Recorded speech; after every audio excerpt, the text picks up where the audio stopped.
Gertrude Washira. Hello. Hi, Gertrude. Hi. If possible, we see faces as you say hello. Glory Motueri. Hello. Hi, karibu sana. Yeah, good to see you. We see your face. Nice. Hilda. Hi, everyone. Hi, Hilda. It's Hilda Kaburu. Karibu sana. Thank you. Wewe uko faithful to the call. Lia in out. Hila K, that would be Edna Kendi. Is she on? Okay. Irene. Hello, how are you? Hi, Irene. Salimiana, class of? 94. Awesome. Irene Jine. No, Karendi. Irene Karemi. Karibu sana. Yeah? Karendi. Karendi. Karendi. Karendi. What? Karibu sana, my dear. Wewe, fungue your video. We need to see you. Yes, that's class of 94, my classmate. Jen Kirago.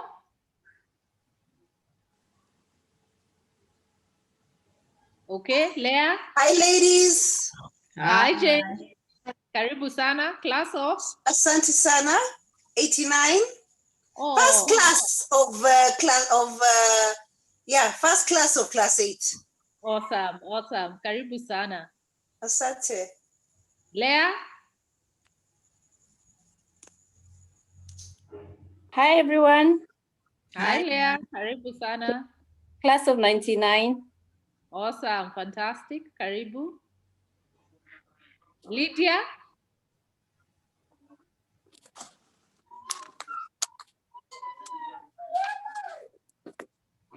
Lydia. Martha.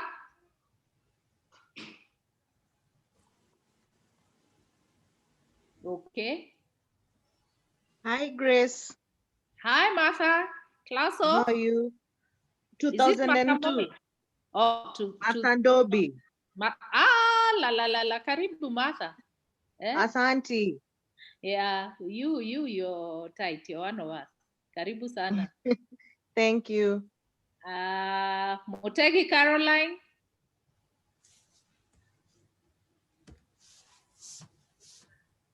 Okay. Oh, sorry, my kid is screaming. Class of 204. Class of 204, karibu sana. Asante. TMLG.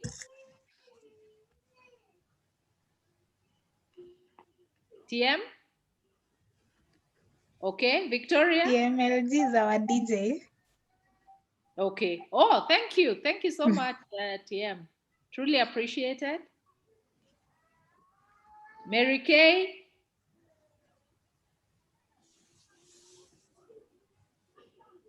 Taz. Aya, tuanze na wao. I want to recognize the presence of one of our speakers, Catherine Kirote Schmidt. Kirote, are you on? Yes, I am. Awesome, awesome, fantastic. Karibu sana. Good to see you. We look forward to that inspiring story of yours. Asante sana. I want to recognize the presence of the principal, Materi Girls. Bwana Dennis Misheni representing the director, who is Mr. Mbaye. Dennis, are you there? Okay, he's somewhere getting ready. Jocelyn? Jocelyn? Okay. Hi, everyone. It's Jocelyn. Hi. I'm fine, thank you. Okay. Thank you. Thank you, ladies. Thank you for attending this meeting. We are very, very grateful. I can see some of our speakers. Okay, only one speaker is not here. Let me also recognize Edna. Is it Edna? No, Evelyn Karijo as one of the speakers. Evelyn, salimiana tena. Hi, everyone. It's okay still if you say Edna, because I'll talk on behalf of both of us. Of both of you. She has a twin sister and they were both in Materi. Karibu sana. Asante. Yeah. So I would like to give QS. Jedida, are you ready for us?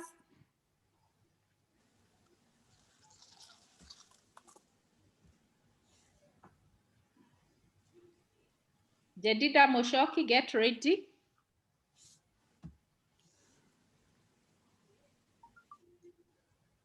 Okay.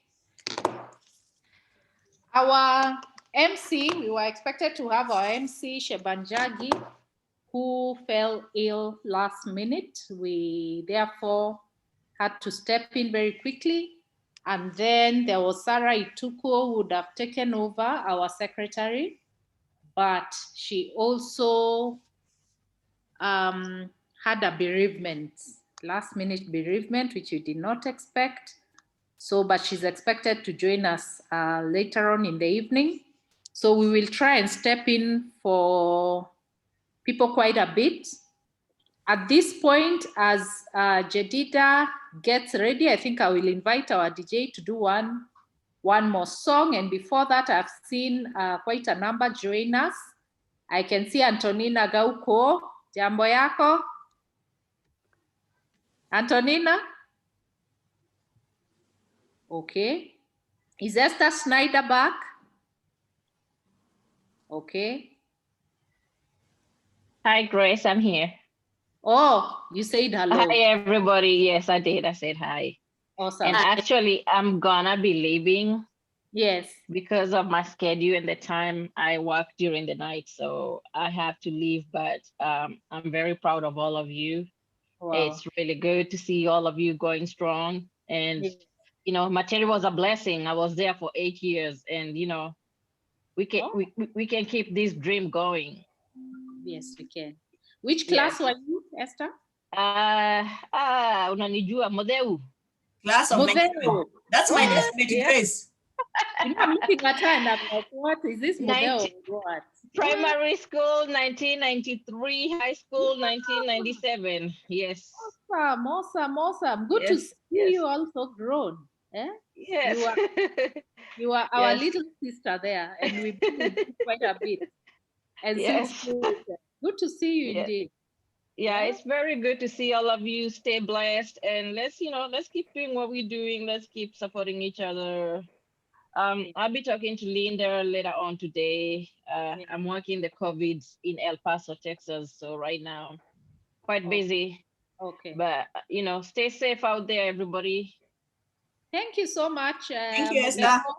And all You're the welcome. best you did, the front line. And we are very proud of what you guys are doing. We believe that you're representing us. God bless you. Take care. Okay, God bless you all, and we'll keep talking. Thank you. Bye-bye. Bye. Thanks, Esther. Bye. Seraphine. Hello. Hi, Seraphine. Karibu sana. Dr. Mercy Munjuri. My sister, is she there? Hi, everyone. Hi, Mercy. Hi. Good to see all of you. Yeah, good to see all of you. I'm in a meeting. We'll talk. Okay, yeah, and I'm proud of all of you guys. Mercy, good to see you. You were in my class. Jesus. Hey. This is Jane Karago. Jane Kirago, you are one class ahead of me. Well, you know, the class ahead and the class behind were always like, I was like swinging from this side to this side.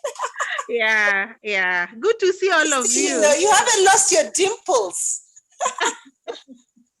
Nice to see that. Yeah, good to see you. Then we want to see your face. Then we will want to see your face somewhere along the way. At some point. Just give our sister a break. Certainly. So karibu sana everybody. The DJ will do only one song, then QS, Jadida can take over.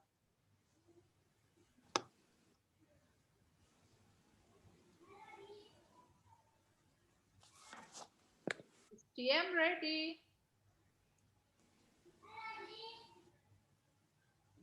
Hi TM, you're there?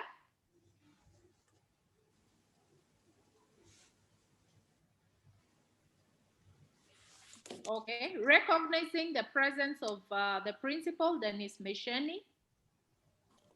Principal Materi, are you there now, Wana Mesheni? Okay. Is TM ready for us? No? Jadida, are you ready?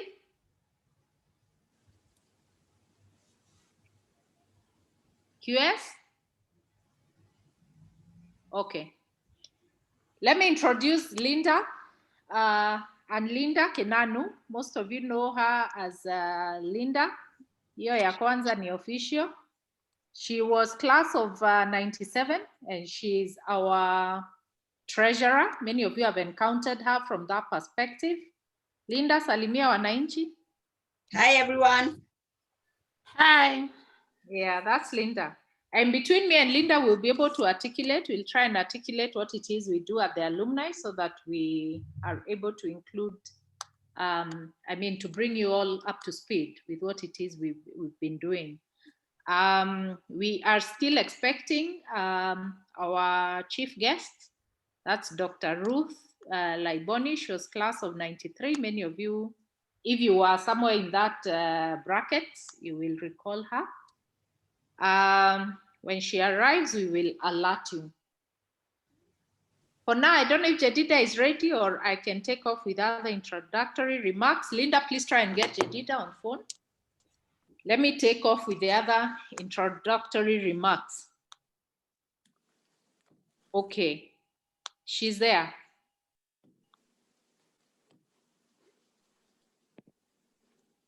Jadida? Okay.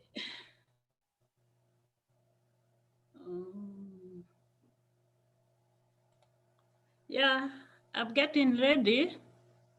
Okay. I'm trying to now do what? It's already shared. It's already shared? Yes, I can see it from my end. Then I cannot see it from here. I don't know what I've done. Where's my screen now? But if you have it on your end, even manually, you can proceed to read. Okay, QS. so my daughter is reading on my behalf. Okay. I hope she'll do justice. So you people welcome. Yeah. And sit back and listen. Thank you. Karibu. Hi, girls. I'm going to read a poem. I'm going to read a poem written by Alumni Brenda Mse. Enjoy. You saw her and your heart was moved by love, by compassion, by the great need that lay ahead and by the challenge in store. She was poor, dirty, unfed, and cared for. She was uneducated with no one to take care of her children when they were ill. The task was insurmountable. Others looked and quickly walked away like the Pharisee who saw the wounded Samaritan man. But you said, Father, I will do it. I will love her, wash her wounds and pay her bills. I will care for her children, and here they will find a place they can call home. And so you built Materi, brick by brick, tile after tile, in scorching sun, in dreaded dust and annoying mosquitoes. Children found a home, poor children found a savior in you. Mothers knew you were the miracle they had prayed for, and the community knew that a light had shone in their midst. You let your light shine, you let people see your good works. They glorified the Father in heaven for sending you, but mostly your heart of gold, heart of obedience. You would have laid down your life for Materi, and what greater love is there than this?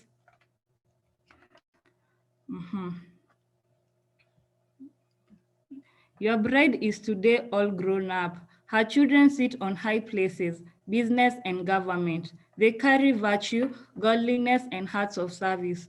They are spirited, free thinkers, and inspiring. Many have become leaders and outliners because they were molded by material on all its uniqueness. Go home free, Daddy. Your bride will live and love on another day. Maybe she will one day find another suitor. But you will always be her first love. Go home, Daddy. The Father eagerly awaits you. To say, well done, son, you have been my hands, touching the wounded. You have been my feet, going places no one was willing to go. You have been my mouth, teaching and disciplining. Come home, son, for great is your reward. Thank you. Read by Igna. Wow, thank you so much, Igna. We truly appreciate you. You've truly done justice to the poem. Asante sana. This was a poem written by Brenda Muse. She's an alumnus. I don't recall her class, but I think she's somewhere around the 2000 bracket. She did this poem on the send-off of Brother John, which was in September 2014. Yes. Welcome, everybody. This is the annual dinner dance. Is the DJ ready for us? TM, can you drop at least one?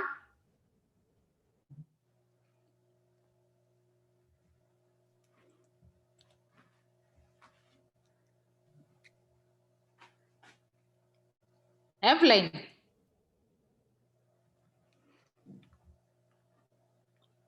Is TM ready? Okay. Okay, Linda, you can try and get Evelyn so that you coordinate the DJ, please. I don't know what's going on. Hi, Grace. I've called her. She's getting back. Okay. Yeah, so in the meantime, I will do a few remarks, ladies and gentlemen. I'll try and just talk about our journey as the alumni and how far we have come. We started the Alumni Association in 2012. And that was after Brother John came to meet us. He met very many girls, over 100 girls in Nairobi, Tintin restaurant, and basically spoke to us. Okay.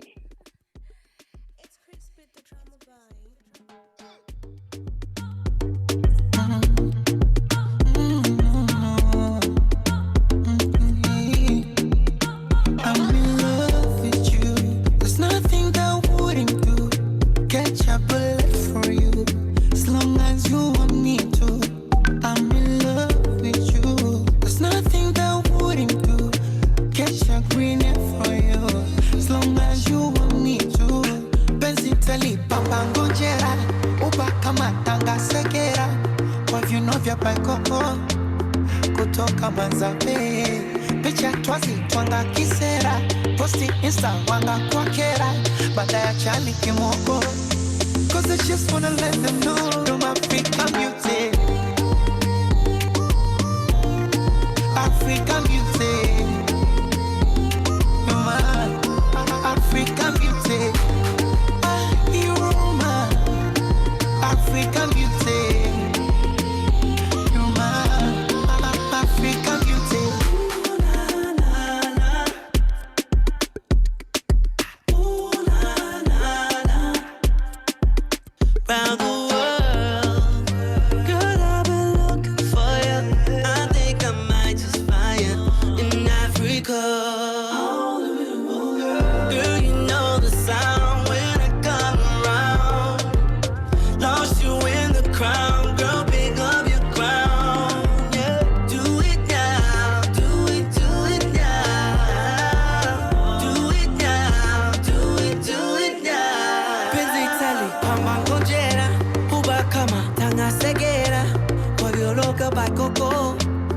Kutoka Mazabe, picha twaze twanga kisera, posti insta wanga kwa kera, atacha vike moko.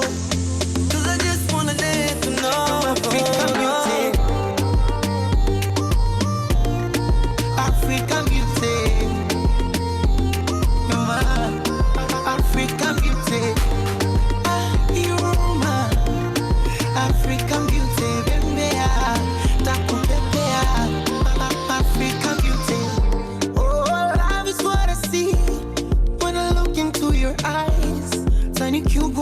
mpaka napona, napona.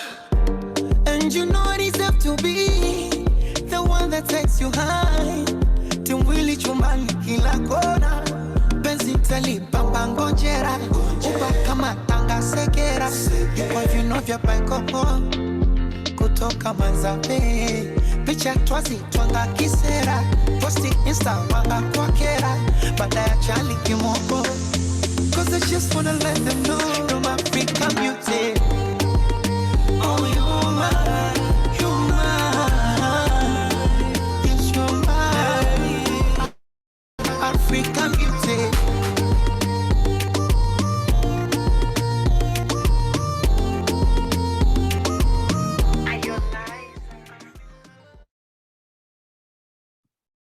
Thank you, Evelyn.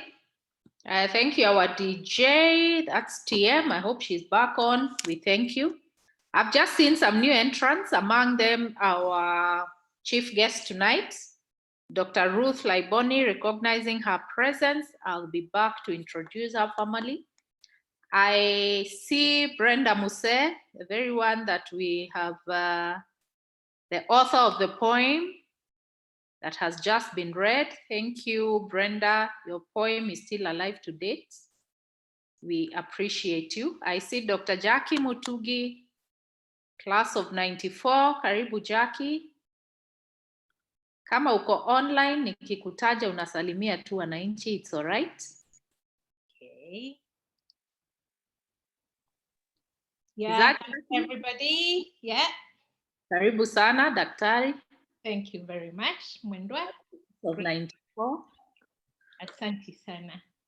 Okay, we also have the principal, Dennis Mesheni. Again, I'll introduce him later because he has a slot.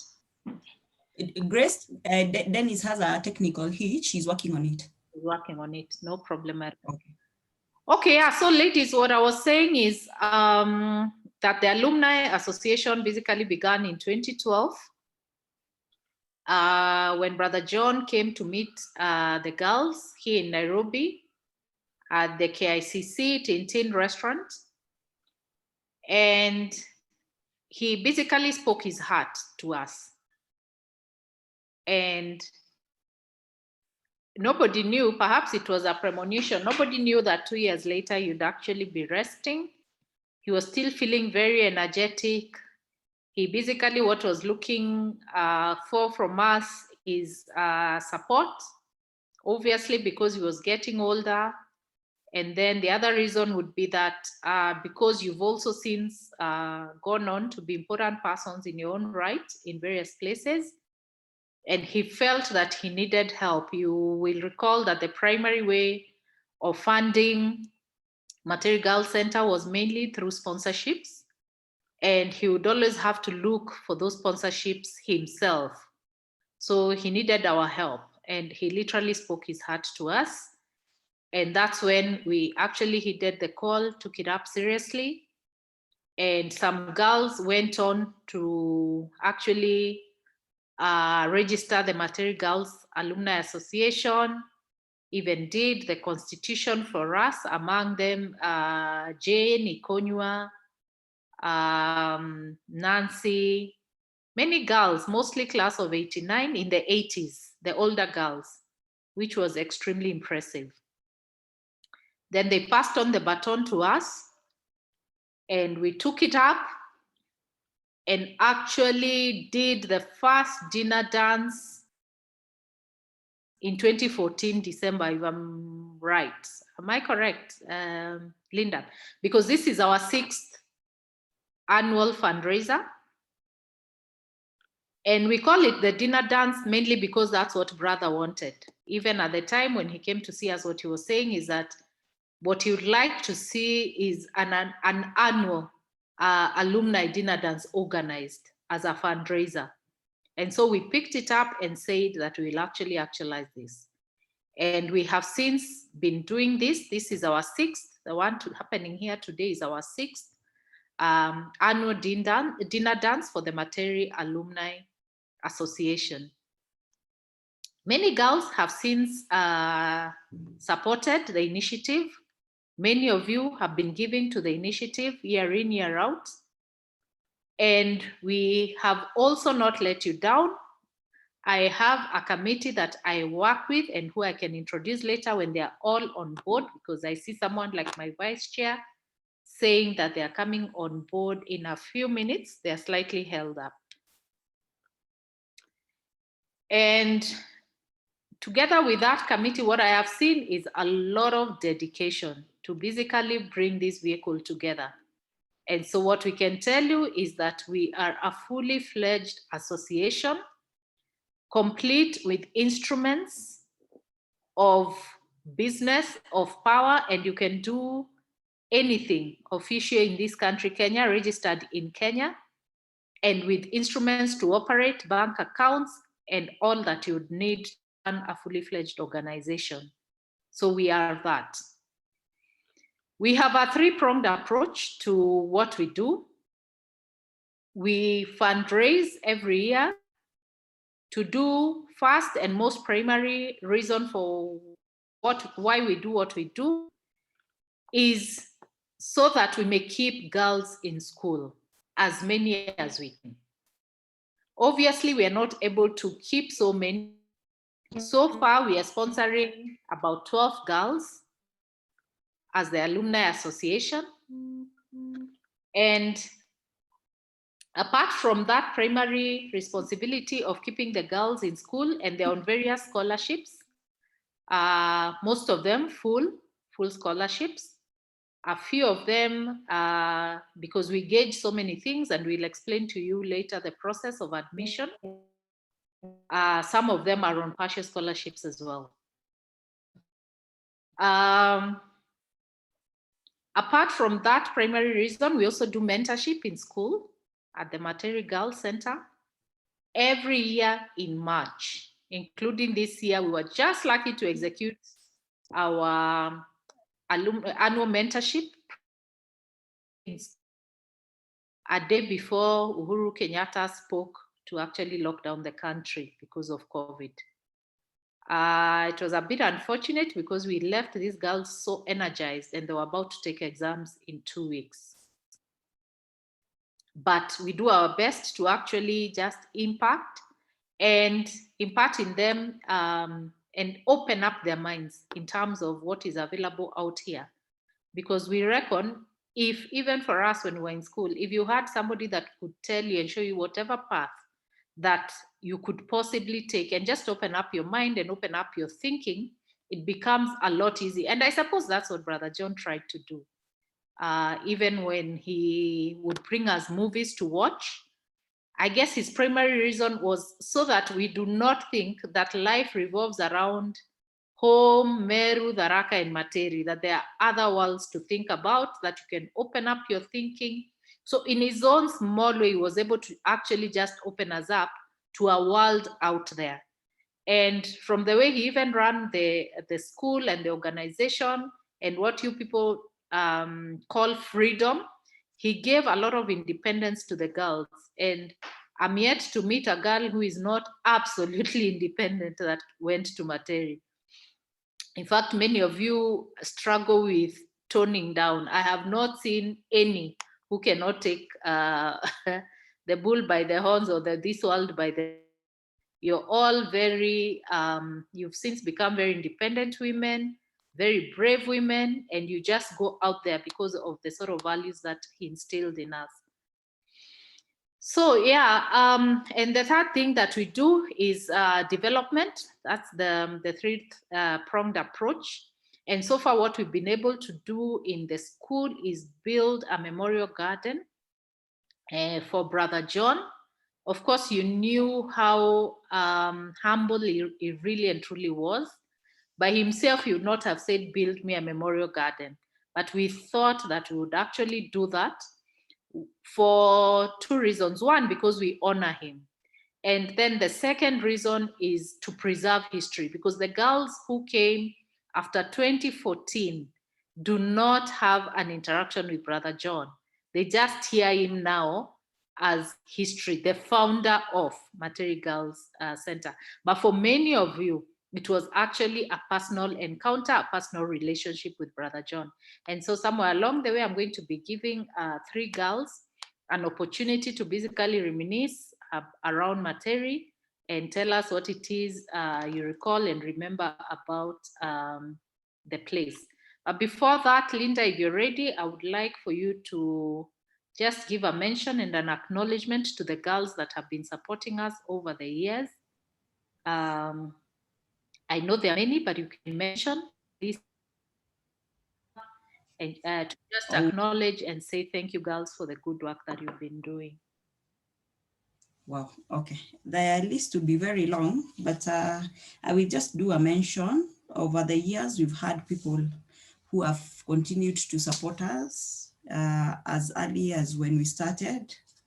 Sarah Kanana, Jessica Kujang, Sarah Wamboi, Susan Kimathi, Josephine Kulea, Beatrice Karemi, Dorothy Karemi, Alice Kenyua, Edna Kendi, Martha Ndobi, Jackie Kendi, Lucy Nchore, Susan Nyaga, Carol Deuri, Pamela Kaboria, Sarah Ituko, Joy Paul Moredi, Lucy Wanja, Jacqueline Kendi Moria, Purity Ntinyari, Anjeri, Belinda Karemi, Gladys. We actually did it's called what? The collage for names, trying to capture, and it was very long, but Esther, Sarah, Purity, Mother, Enna, Agnes, Winnie, Grace, Phyllis, Bridget, Sarah, Belinda, Catherine, Concepta, Irene, Sarah, Martha, Joy, Esther, Jocelyn, Paris, Anne, Susan, Grace, Harriet, we have Akmutua, he's very supportive, Phyllis, Nancy, Mary, Sarah, Justina. Hey, these names are many. Grace. Yeah. Let me just have Doreen, Jedida. I don't want to pull the meeting. Lucy, Eva. If you haven't heard your name, Irene, I'm trying to see the ones I haven't repeated. Purity, Shelmith, Caroline, Hilda, Enid, Purity again, Daffy, and our corporate supporters, KPLC and Communications Authority. They have continued to support us. From my end, we actually budget with what we receive from the alumni, and we have people mostly contributing at the end of the year at a time like now. But there was a post I did about the contributions. And if you do the math, you'll notice that 20 bob per day will actually take a kid to school. It will pay school fees for someone, 20 bob. That is something you can forfeit, maybe a bottle of water, maybe a sausage you are planning to eat in town. Anything you can plan. You know, we have all platforms. We have Mshwari, we have platforms you can actually save towards this course. And I was encouraging people to do more contributions, you know, around the year, as opposed to end of the year, because towards the end of the year, we have Christmas, we have travel. So if you are able to create a culture where you can contribute maybe monthly or quarterly, I think the load will be less. So I want to encourage you and to thank you and thank you and thank you, because every year we have to come back to the same people.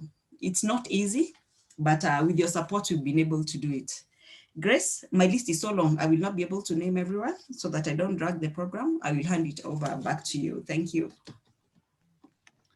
Thank you, Linda. So girls, as you've heard, that is evidence that we've had a lot of support from all of you. Many of them are even not here, but year in, year out, you've actually supported us. And then I always tell these officials that, you know, Brother John's money, because even this year we were asking, will people actually manage, given, you know, the COVID situation and what it has done to the economies, the various economies? and, you know, to people's jobs and businesses. It's been a very difficult year. And I was even asking, do we do it at this time or do we wait? But one thing that we've always noticed is that God's favor is always with us. Because I can tell you from year one, we always get corporate support. Apart from yourselves giving, we always get corporates who come on board and they give us 250, they give us 500,000, you know, in those various denominations. And we are actually able to meet our costs and our bill, because like for the scholarships, our costs are around 900 and something per year, 960 if you actually do the actual computation. And then we have all these other activities that we undertake, like the, you know, the career day. And so it's a cost to actually run this vehicle. But one thing I'll tell you is that you've always been there for us. So I always tell these officials that Brother John's money, haikosekanagi, people still give. And I can assure you, even until when, even early this week, people had not started giving. But last minute, money just started trickling in. And so thank you so much for your continued support. We truly appreciate you. And it's not always been about money. We have many of you that rally behind us and just do a lot of work in the background. Among them, Jackie Kendi, who really just tries to coordinate the diaspora from wherever she is. Dr. Mutugi, that is in the UK. We truly appreciate you for all the work that you do. Then there are those who've been very ardent supporters. They will give year in, year out, year in, year out. And you know yourselves, and we just say, God bless you for that. So I want to give you people an opportunity, just 3 ladies. I'll not randomly, you'll randomly pick yourselves. 3 of you to just tell us things that you remember about Materi. Just a reminiscence of what the school was. And we will do this 3 minutes each, because I can't cut down your stories. So 10 minutes for that. Who wants to go first? I would love to really hear a perspective from the 80s, a perspective from the 90s, a perspective from the millennials. That would be awesome. Shoot, ladies. I know you to be bold. Amma, you're wondering who will go first.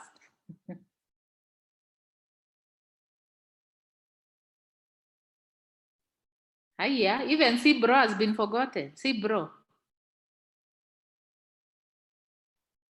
Our ladies from the class of 89, who is there?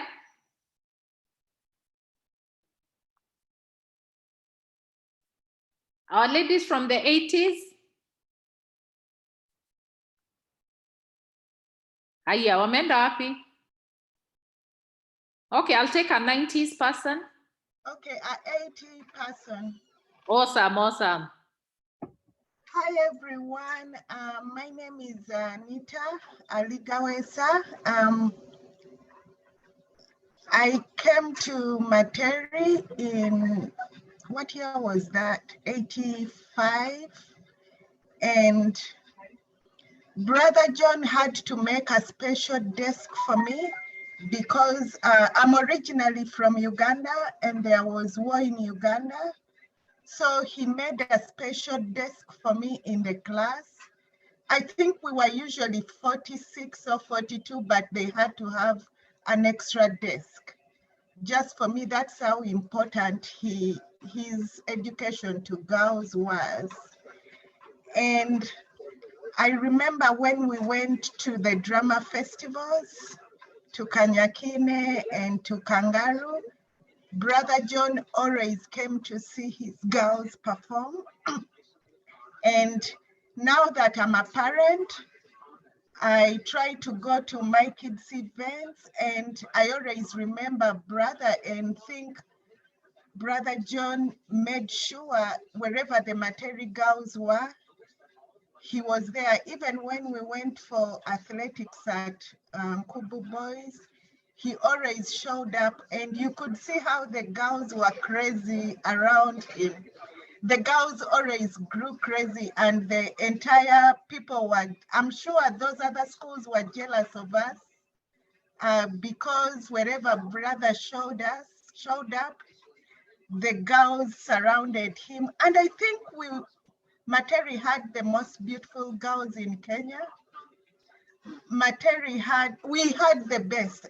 We had the best everything. So I just love the school. The other fun thing was when they served meat and potatoes, the girls always fought to get in, and Mr. Mundi, the one we had nicknamed Kariavo, the girls always tried to hit him down because they were fighting to get into the dining room. I can't go on ranting about Materi, but I had the best memories. It's nice to see you all, and thank you. Wow, fantastic. Thank you so much, Anita.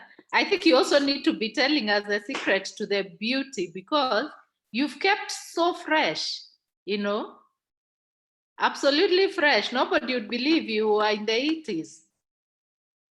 Keep up the good work. And of course, you've been such an ardent supporter of the cause. Give up on the githeri and the beans and the skuma that bro grew in the garden. Was it near Kideno? Yes. I suggest keep eating those things, and the eggs. Awesome. Fantastic. Fantastic. Thank you so much for giving us the perspective of the 80s. Sounds like you guys had such serious fun as well. We truly appreciate you. Who wants to go 90s? Perspective from the 90s?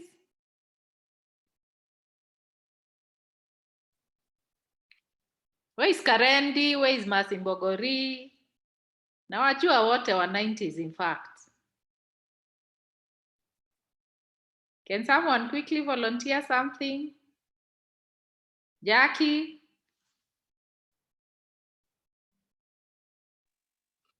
I just joined so late, so I don't even know what's going on. Hi. Hi, Pam. Karibu sana. Thank you. We are reminiscing about Materi. What do you remember? We remember you for Gikomba, Gikomba. Oh my God. I'm just starting my day here. So unfortunately I have to wear my mask in the house. I was exposed at work. Yeah. Well, now what? Okay, for those who don't know me, my name is Pamela Kaburia, class of 93. I was privileged to attend Materi from boarding school. Let me see my light. Sorry guys, don't mind how I look. Yeah, I was privileged to be in Materi from boarding school to high school, and it was quite an experience. And Brother John, God rest his soul, he gave us an opportunity, and to say the truth, the sisterhood in Materi is something that you cannot find anywhere else, because definitely I also did my 1 year in Chuka Commercial, but the togetherness in Materi is something that you cannot find anywhere else, from the subordinate staff, the girls, the teachers. And yeah, we had a good time. Remember most of the things we did in school, and the discipline and the freedom to be here. And I'm very happy to see that everybody, when we link up on social media, like people are still doing great, and we're still keeping the Materi spirit together. I don't know. I think most of those who went to the school in the 90s know me. I'm still the same character, still interacting with you on social media.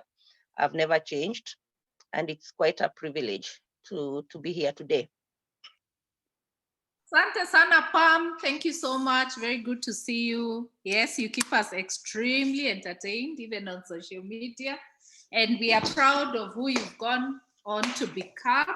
We know that you are among the frontliners. Thank you so much for the sacrifice that you're making and the representation that you're doing out there in the diaspora. God bless you.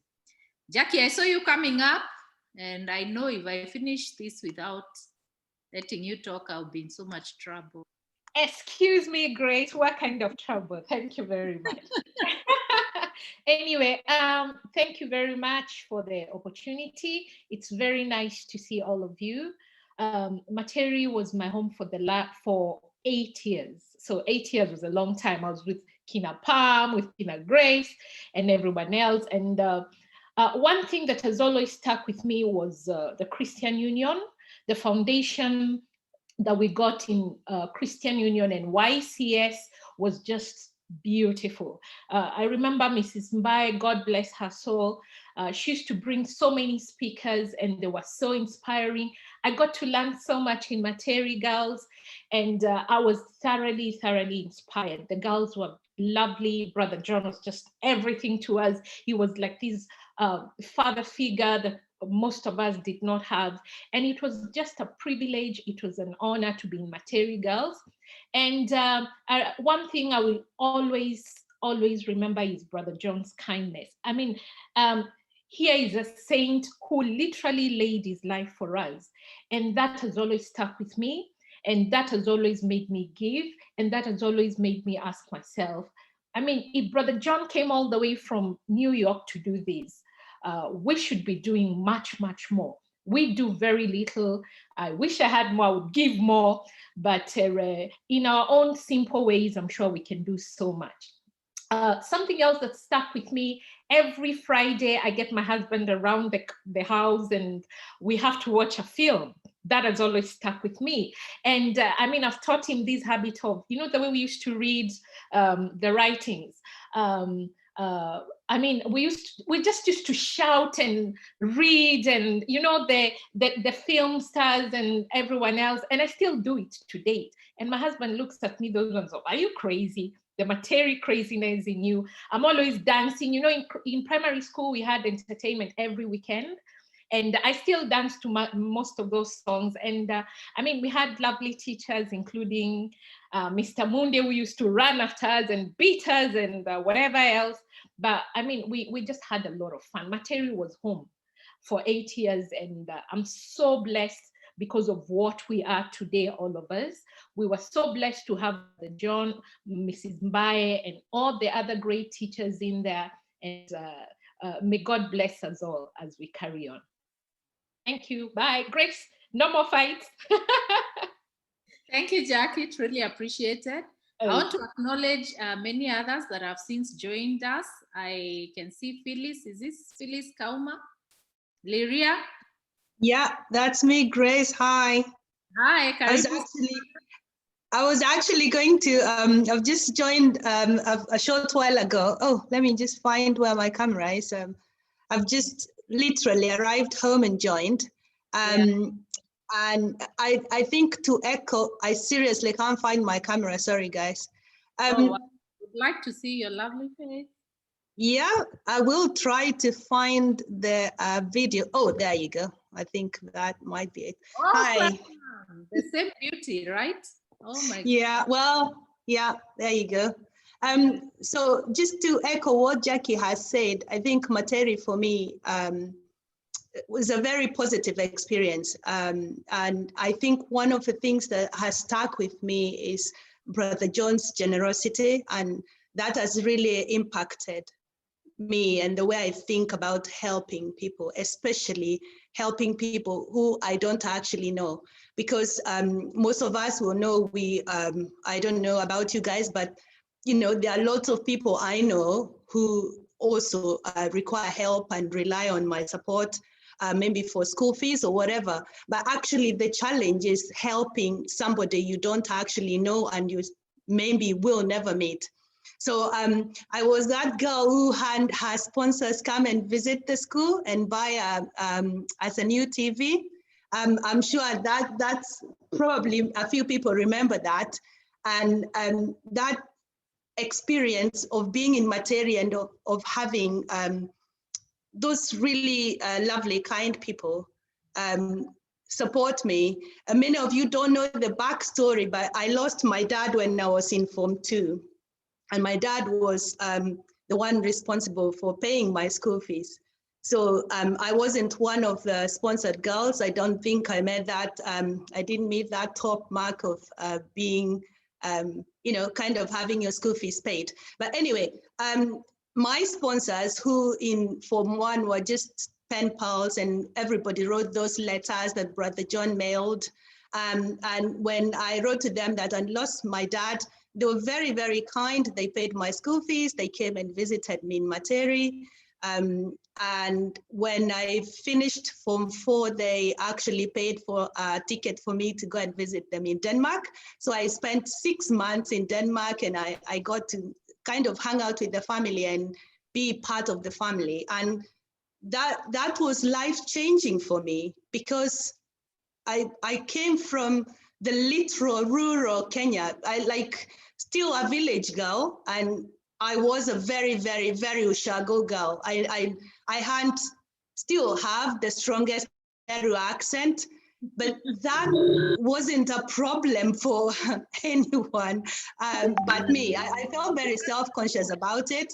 And, you know, but that wasn't an issue at all. Now, this is a family that I got to hang out with for 6 months. They really treated me as one of their own. And later on in life, when I started a family of my own, we made a trip to go and visit them and to introduce my kids and my husband. And I am part of their family. And one of my adopted brothers had his 50th birthday, and he actually invited us, and last year invited us, and we went there and sort of joined the celebration. And this was all possible because of Brother John.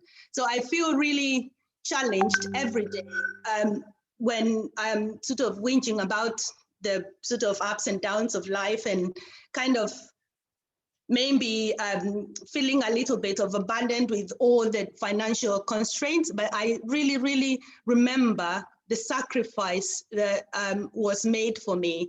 And that challenges me to keep giving, and just to think about how the little money I'm able to give is going to impact a girl who possibly is an orphan, or possibly for whatever reason, her parents are not able to pay her fees, but keeps her in school and changes her life. And then she will hopefully go on to help another girl. So it has a knock-on effect, and that's the challenge for me.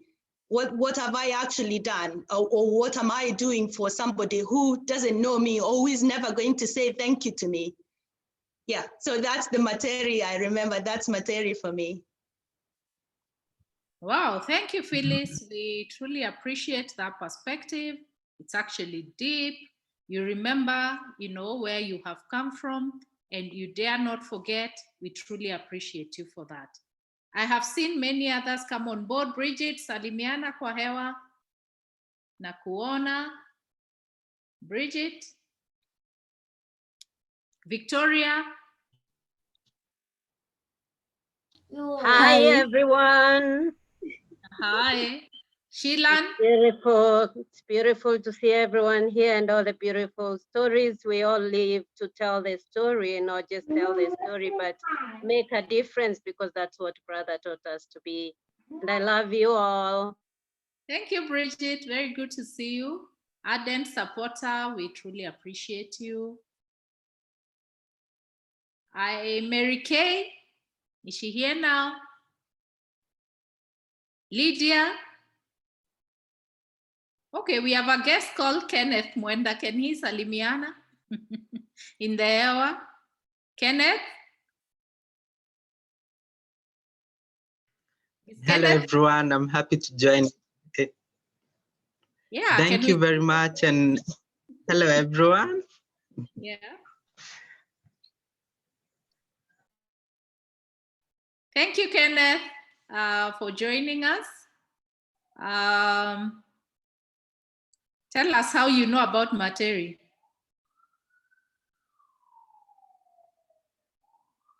Kenneth?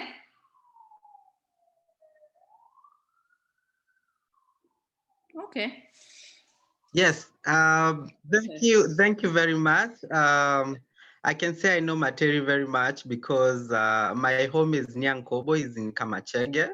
We used to see Brother John every time that he was going down to Materi, and he would say hi to us. Every child would wave and say, hi, Brother John, and all that. He would actually wave back, and everyone knew Brother John in that area that time.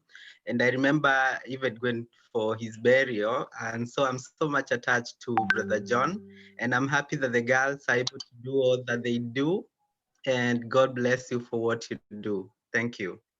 Kenneth, introduce yourself. Who is Kenneth? Who invited you? How did you see that Materi is having the annual fundraiser? The interest? Thank you very much. I saw it on Facebook and I decided to join. My name is Kenneth Mwenda. I am a public health expert. I'm a nurse as well, but I'm working in Kakuma refugee camp in Kenya.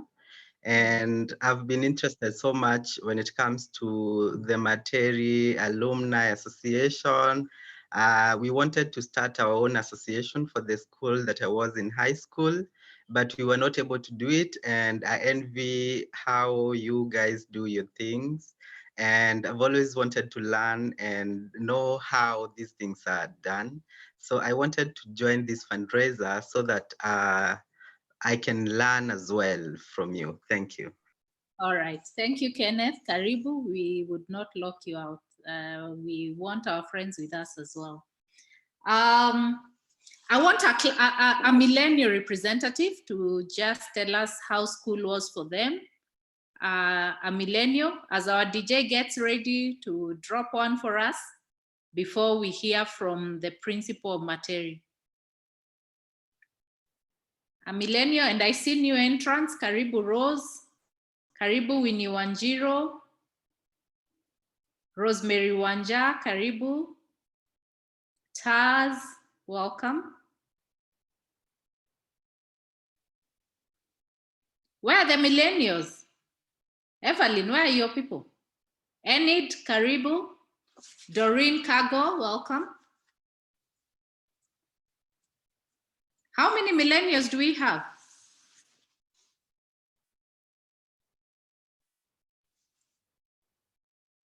Glory Motueri.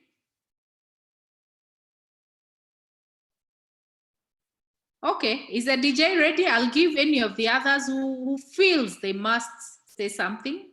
One last person, reminiscence. The millennials are here. I can Who see now? Who, they don't want to talk. Glory, Leah. This is Leah of our class. Yeah. Our Mickey, Mutegi, Caroline, any of you. Which Leah are you talking about? I'm here as Leah, but of 99. Oh, Leah, 99, class of 99, karibu. Yeah, but I'm not a millennial. I don't consider myself a millennial. So maybe there's another Leah. Oh, it's a different Leah. Yeah, definitely. Okay. Caroline, the millennials are so shy, gosh. Okay, Evelyn will represent you later on. Leah, while at it, say something then. As the DJ gets ready, please, to drop something. Evelyn, get the DJ to be ready. Leah? Yeah, hey, what can I say? What I think a lot has been said about Brother John, but in terms of kindness, sorry, I'm not able to get my camera on. I just want to say that bro also loved us in a way that he had tough love. I was one of the girls who was in primary school and also went to high school.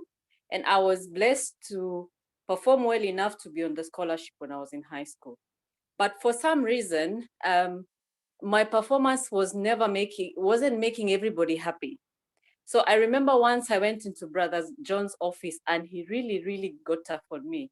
He told me, if you want to go and be a shoe shiner in Nakuru, this is how you want to have your academic performance. I mean, I always remember him telling me, if you want to go to Nakuru and become a shoe shiner, then this is, those are the words he used, that if you don't do better, you're going to become a shoe shiner in Nakuru. Is this what you want to be? So I just want I remember, bro, for this kind of love that, even though, I mean, I was doing my best, I wasn't like slacking or anything, but still I couldn't convince him that, hey, I'm doing my best. But it came out in that moment that sometimes you have to hear some hard things, even when you're actually doing your best.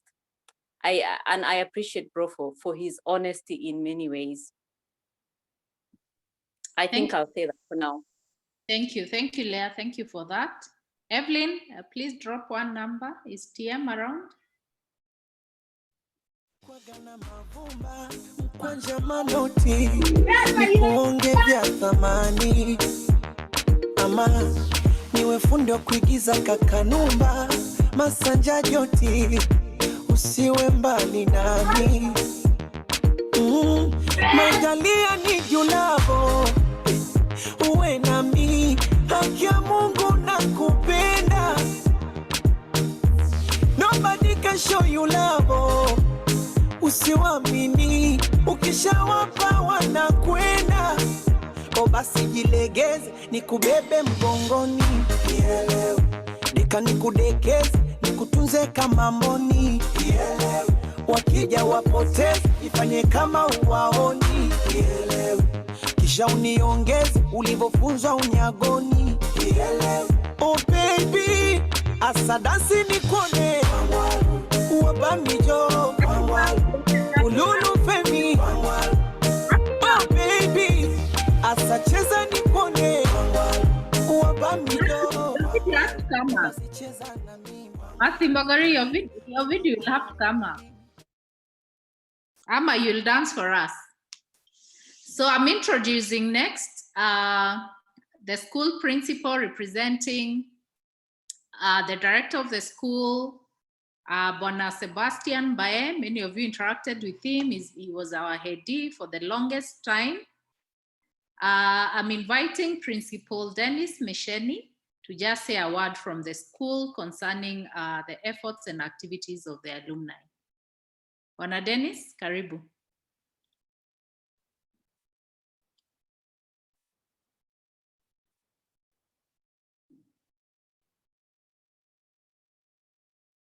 Endelea TM akijiandaa. Kwenye tundu kama njua, moyo wangu nyoma kuti usinije na kibiriti. Asawe penzi likageuka chuki, nyumba ikawa kibiti. Asawe nipatie vya kitandani, nipe paka kwenye kiti. Asawe ile sininge shetani nawe ikaja kukuchiti. Kwa basi jilegeze, nikubebe mgongoni, kitandani nikoleze kwa miuno ya kingoni, kisha nibembeleze, nirudishe utotoni, weka mate niteleze kama nyoka pangoni. Oh baby, asante si kidogo, oh banwecho, ululu feni. Oh baby, asacheza nipone, uwabamijo, basi cheza na mimi. Nataka kucheza chura na ingali umesimama. Asa waonyeshe unacheza. Unataka maji ya kisima na mwoga kuchutama. Hebu waonyeshe unachotaje. Unataka kupiga deki, wima umesimama. Hebu tuonyeshe unapigaje. Si unataka vya puru tebo, mbona unajibana. Hebu tuonyeshe. Principal Dennis. Principal Dennis. Oya wanangu wa Kigogo, ni pesa mose yobo. He was having a small technical problem.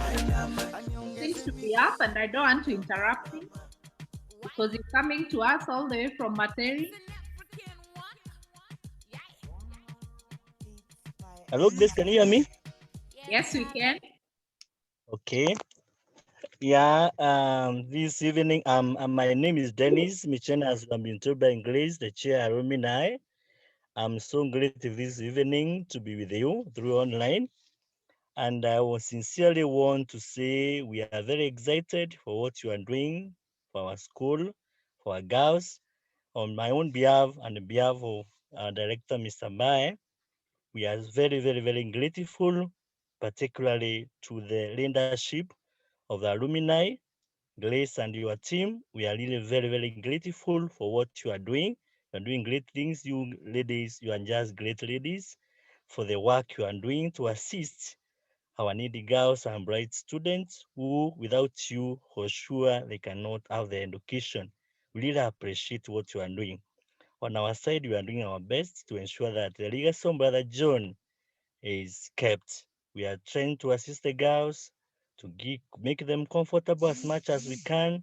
Although, of course, with challenges here and here, like this time of COVID-19, we had a lot of challenges, but we are still on because we have faith and believe that we shall continue to make material and great school.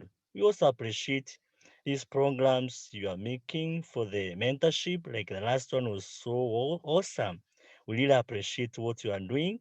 And our advice is that you continue reaching more alumni so that the team can be large, so that you can assist more girls. At the moment, you have 5 girls. You are sponsoring. Others have already cleared their school. They are grateful for what you are doing because for sure, without you, they could not have gotten that education. We will continue working together, and we love you so much for what you are doing. Anytime you need us, we are together. Anytime you need to consult us, we are always there so that you can make material still and great school. We are trying our best, and really, we don't rest day and night to ensure that the school is running well in terms of discipline, in terms of academic performance, in terms of keeping the traditions of material, and to do what Brother John really wanted to be done. You are doing what Brother John wanted by helping these needy students, and may God bless you for that generosity, for your commitment, and your pockets will never last for you that commitment. We really love you so much, and we wish that this evening will be a successful day for this fundraising and reach more students, help more students, and welcome material anytime, particularly this day for mentorship. And any time you want to come, you are most welcome to ensure that you help us to continue learning the school the way we can. Thanks so much, and may God bless you. That's what I can say for now. Thank you. Thank you so much, Bona Principal. Try and hang around or reconnect later after like 1 hour. They may have some questions maybe about the school or about the girls or where the need is. They might have those questions. So thank you so much. Just hang around if you could. I will. Thank you. Yeah, next I want to ask TM to drop one before Evelyn comes. Did anybody bring their high school photos or primary for that matter? A material photo. Does anyone have any? Linda, did you get any submissions for the photos? Grace, let me check. I had only 2 from Hilda class of 96. Yeah. Let me just recheck just in case someone has sent now, but I had only 1. Okay. Because considering the other one I was there, it's disqualified. I only got from Hilda. The others were just the comments. Okay, but if she sent, we would still recognize her. So we'll wait for you to upload it. TM, you can drop one, then Evelyn, get ready, you'll go next. We will start with you. This my African hands, them gon' love you. Yeah, my African lips, them gon' kiss you. Whoa. My African hips get down to you. Whoa. My African legs, them gon' run to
Lazima you drop for us one somewhere along the way. He went. All right, Evelyn. Thank you, TM.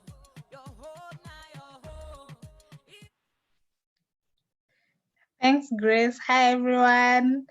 Hi. I saw at some point Mickey wrote that she wanted to share something, and because she's in the class of 2004, just like me, I'm Yes. going to ask her to just share briefly, and then I'll acknowledge all the 04 girls who are here. So after Mickey speaks, I'd like to request that we put on our videos, the 2004 girls. I think we're around 4 or so, and just wave to the rest of the ladies.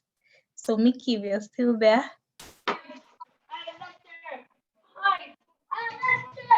Oh yeah, I'm still here, and sorry, my kids are shouting in the background. So a particular incident I remember, I actually have very many memories about Materi, but one particular incident I remember is a time, I think I got to school at around 9:10 p.m.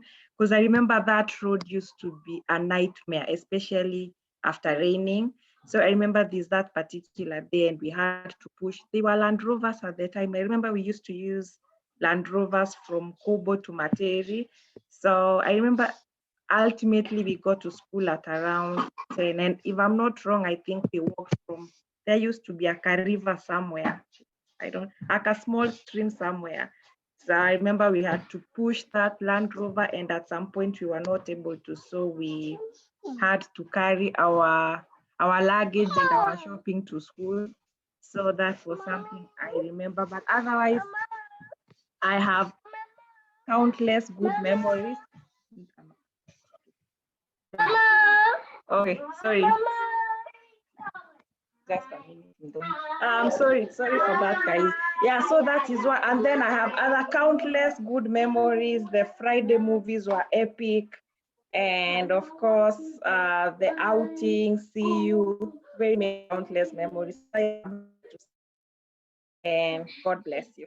Thank you, TM. Yeah. Thank you, Mickey. The rest, Glory, Twin, you can put on your videos as I just to wave, because I want to acknowledge you for honoring the request to be here. Great, thank you. So thanks everyone. I'll try and make it brief because of time. As I was listening to the rest of the girls speaking, I couldn't help but, acknowledge the fact that we all have the same resilience, the same kind of discipline, the same energy. And so I'm wondering, when Bro was starting this, did he really know? Had he imagined that all these girls who are going to pass through Materi, thousands of them are going to have this, the same kind of zeal and, impact this to generations to come? I've heard some of you speaking about your families and how you've carried Materi traditions.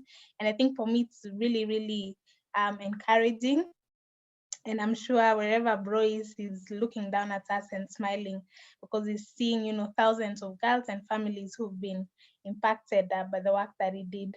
So for those who we've not met, my name is Evelyn Carijo. I was in the class of 2004. My identical twin sister is also here, Edna Carijo. For us, we joined Materi mainly because of the scholarships. If it wasn't for the scholarships, we would have gone to another school, Kenny Girls.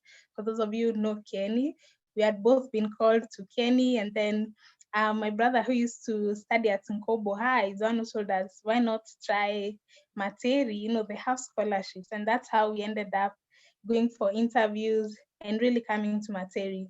But today I wanted to talk about the small things that we learned and got from Materi that sometimes, someone will take for granted when we're there, but how they really helped us in our career, in just general life. Of course, one of them is discipline and the fact that we had all this freedom to do anything we wanted, but then we also found time to, wake up early, go to class. I remember Edna and I, the funny thing is that for the 4 years that were in Materi, every day of those 4 years, we'd go to pump water at chlorine at the borehole. Like we never use the water from Kizeno. Every single day in the evening, at night, after preps, we'd go pump water, and that's what we'd use to take a shower, to drink. I don't know where we got that discipline, and that's like we never tired. And sometimes I look back and I say maybe, you know, that's kind of helped us, because right now in our careers, of course, I'm not as disciplined as I was in Materi, but I think it has helped us a lot.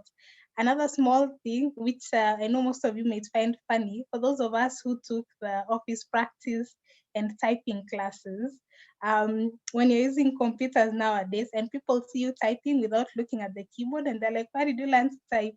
And it's hard to explain. I learned these things in high school, but just that really helped us.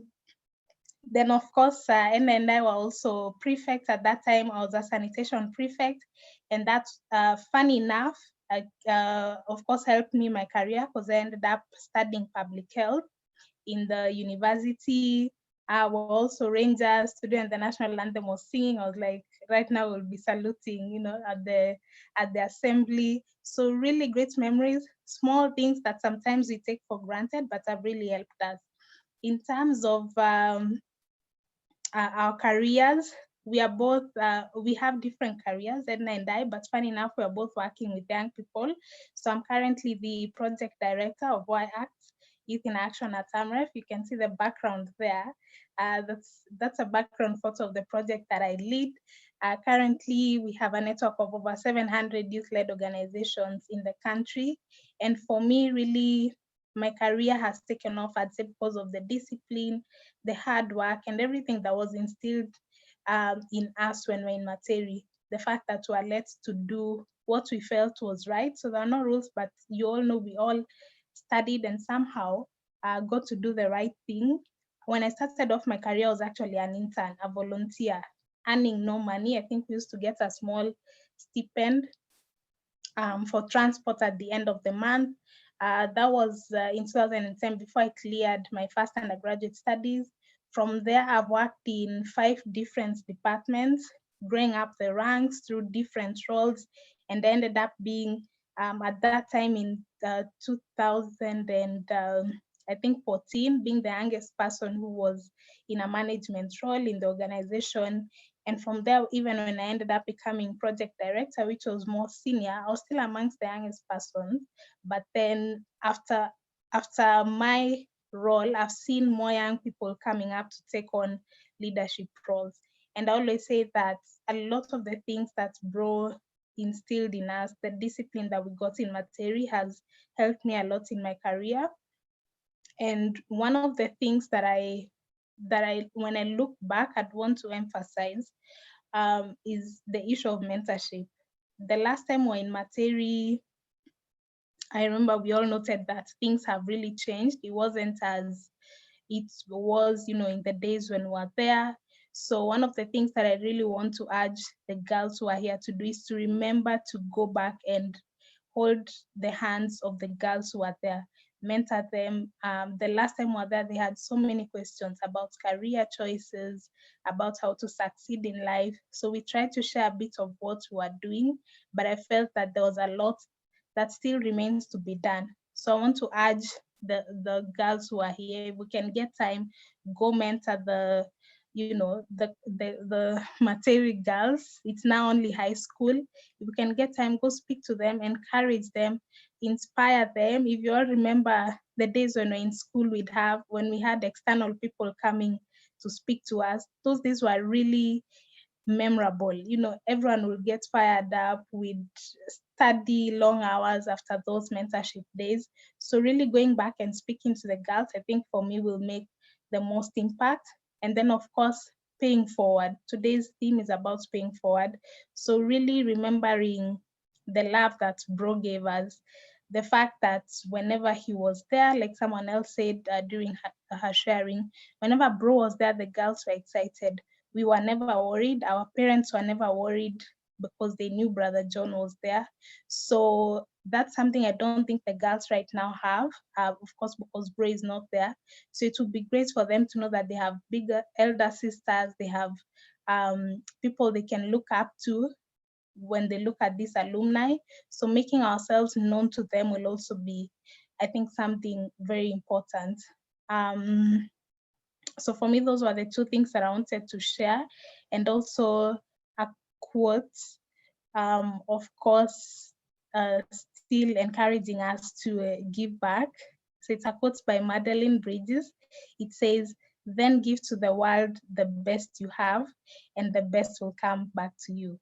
So when I look at Bro, he gave everything he had. He was very selfless. And I'm hoping when he looks down right now, wherever he is, he's seeing that this goodness has come back to him. It's impacting all the girls who are in Materi and who've gone through Materi Girls. So it's up to us to leave this legacy, to continue living Brother John's legacy. So I really want to urge us to support the girls, the high school girls who are there right now. Try to mentor them, support in the payment of fees, regardless of the challenges that we're going through this time. Save whatever you have and support them. That's it for my remarks, Grace. I want to thank everyone who's made time to be here today, for the teams that we mobilized via WhatsApp. Asanteni sana. Thank you, Evelyn. Evelyn is class of 2004. Sorry, I've mistyped there, not 94, class of 2004. And her actual title is Project Director, Youth Advocacy at AMREF Health Africa. Thank you, Twin. You're looking out for your sister. I appreciate. Now, can I request you ladies, as many of you as possible, please bring up your videos so that the session looks interactive. I thank you, Phyllis, for that reminder. Please bring up as many of your videos as possible. It's very nice to know who you're talking with. Is TM there and ready for us? TM, our next speaker is our very own from class of 94. I will bring her up shortly. If TM is around, just drop something for us, TM, and on the next drop after this one must be Greece, the soundtrack from Greece. Hope you can find it, and you girls are free to request something that you remember from school and those movie nights that Bro used to play for us. Okay, I would actually want to take a screenshot. So kindly, guys, as the music goes on, can we have people put their videos on so that I take a screenshot? Please, TM. Kindly.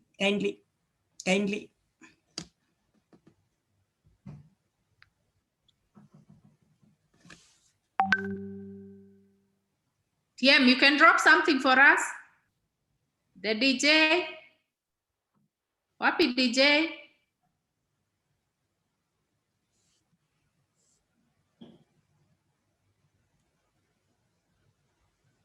Wapi DJ? Evelyn, drop something then as you look for the DJ. Ametuhepa kiasi. Ama ako wapi?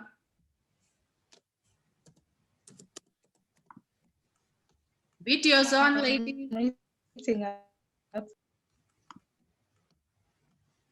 Yes, Evelyn?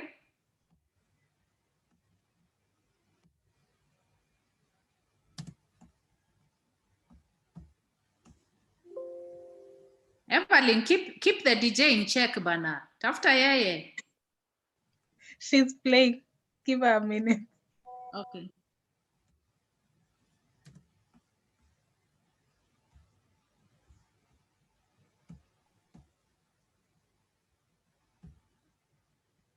I think she... Those of you who are in drama, we used to be told we can't leave the stage empty. Now, see? I know. I think her network threw her out, so she's reconnecting. Yeah.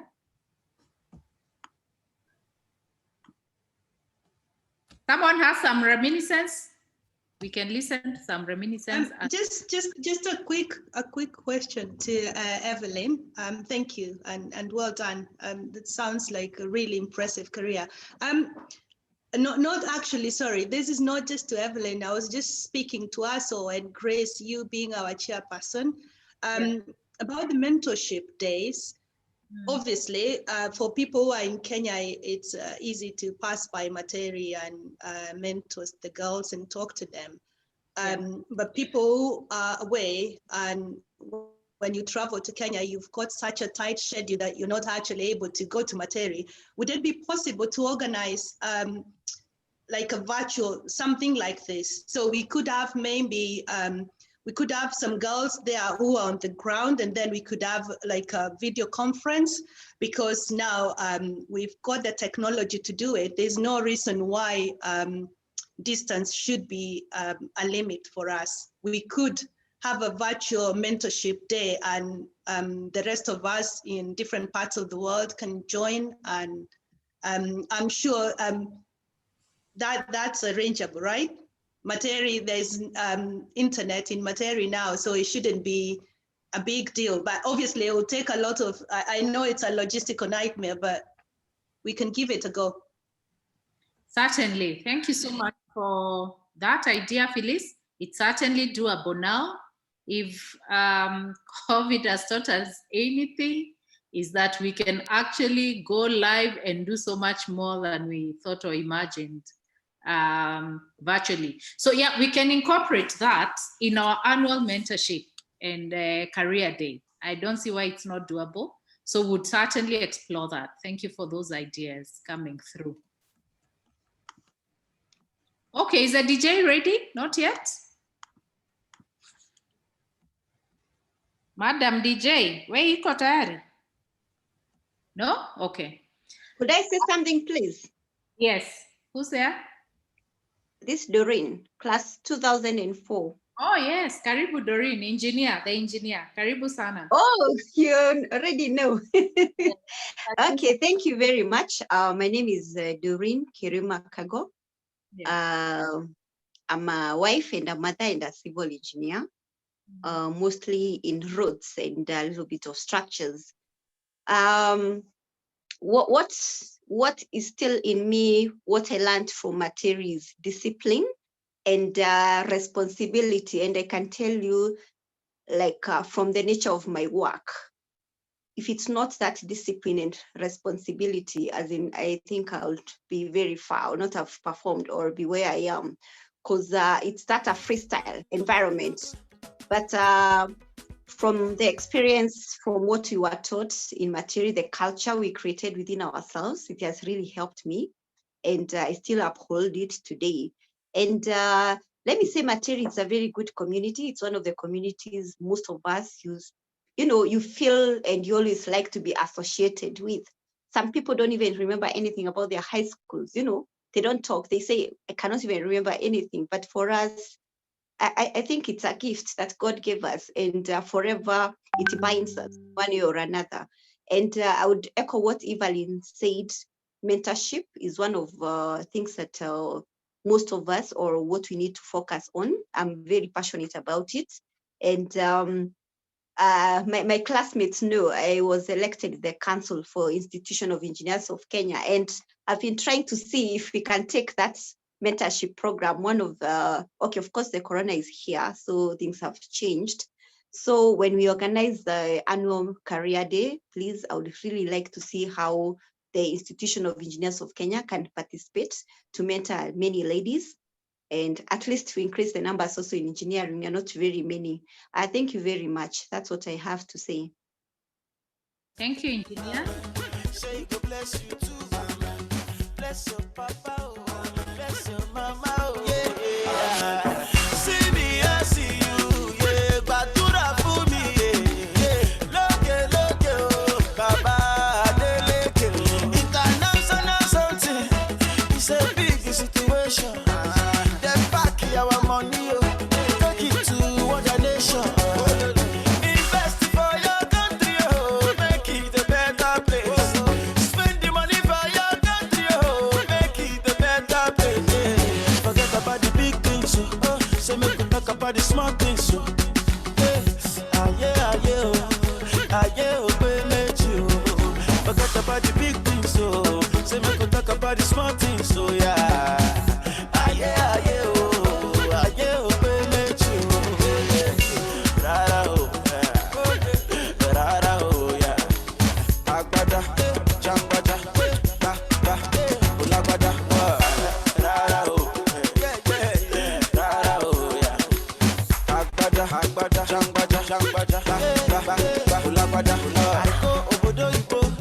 I go the hurry to come back, and when I come back,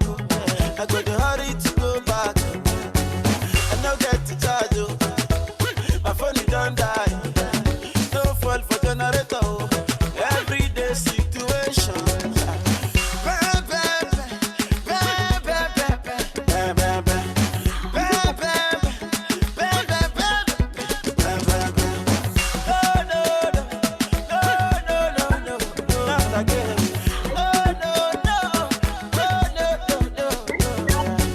My country people,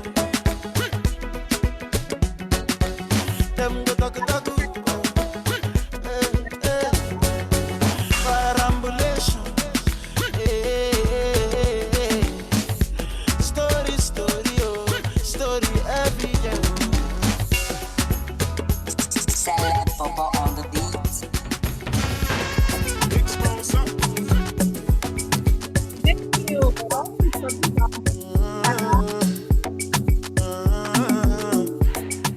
The lovely Miss Catherine, get ready. I want to introduce our next speaker, class of 1990 primary, and that is Catherine Nkirote Mbaya. She has since gone on to be known as Nkirote Schmidt. She's currently a director, business development in one of the engineering companies. Catherine has been an ardent supporter of the alumni year in, year out. She's a golden giver and very passionate about the cause. But one thing that impresses me about Nkirote, even when I call her Catherine, I think she's getting a little bit like, yeah, you don't know that I floss my Kimeru names everywhere I go. She's named her children, no first names. She has two lovely boys, and she's named them Muredi and Kimathi Schmidt, both boys. And made those Mzungus twist their tongues to pronounce Muredi and Kimathi because those boys don't have any other name. It's Muredi Schmidt and Kimathi Schmidt. So I want to introduce Catherine. DJ, after Catherine, you'll be back on. After Catherine, you'll be back on. Kirote Schmidt. Karibu sana, Yarigeto. She was my class.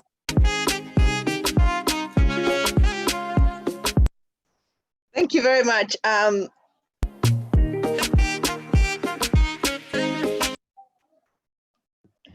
Thank you again, Grace, for inviting me.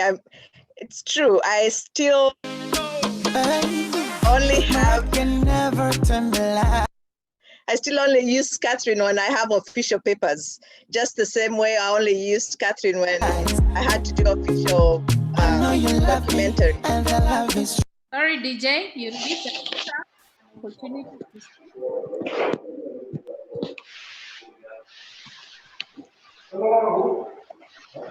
Okay, I guess I'll start again. Somebody unmute us, please, Linda. Let's go. So my official names are still Catherine Nkirote Mbaya, and I use Nkirote for goodness.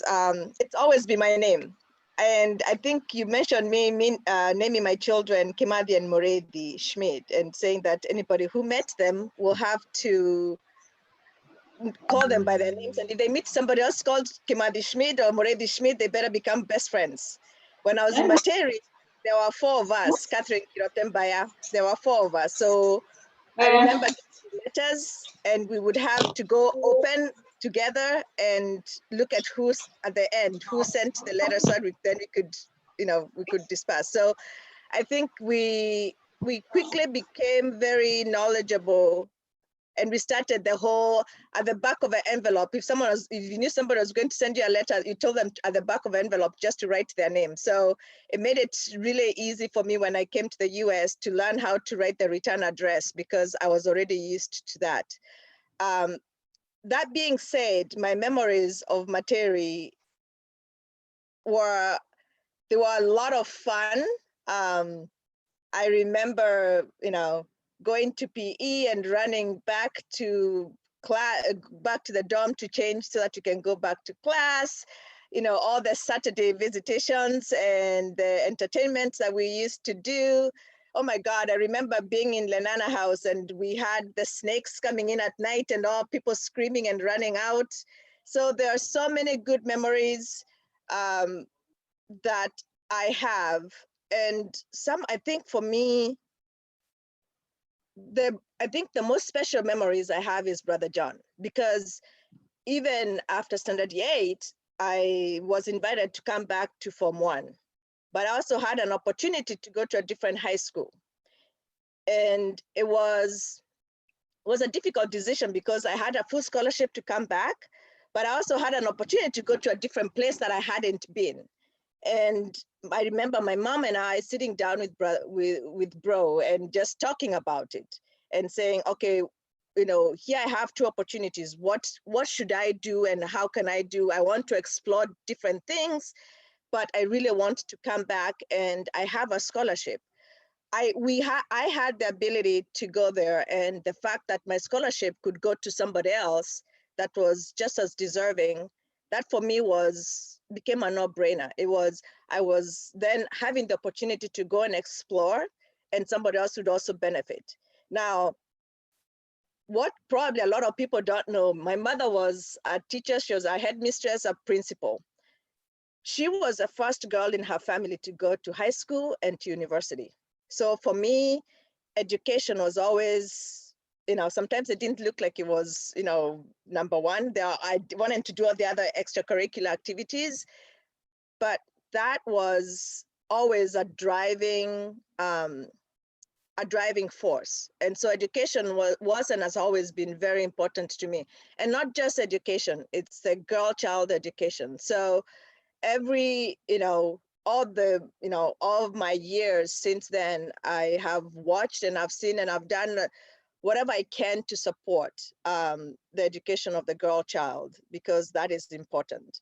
I was actually very saddened to see when bro passed away after, because every time I came back, even after moving to the US, every time I came back, one of my stops was always going through Kobo at some point in time and seeing Brother John, just to go say hi, just chat for a little bit.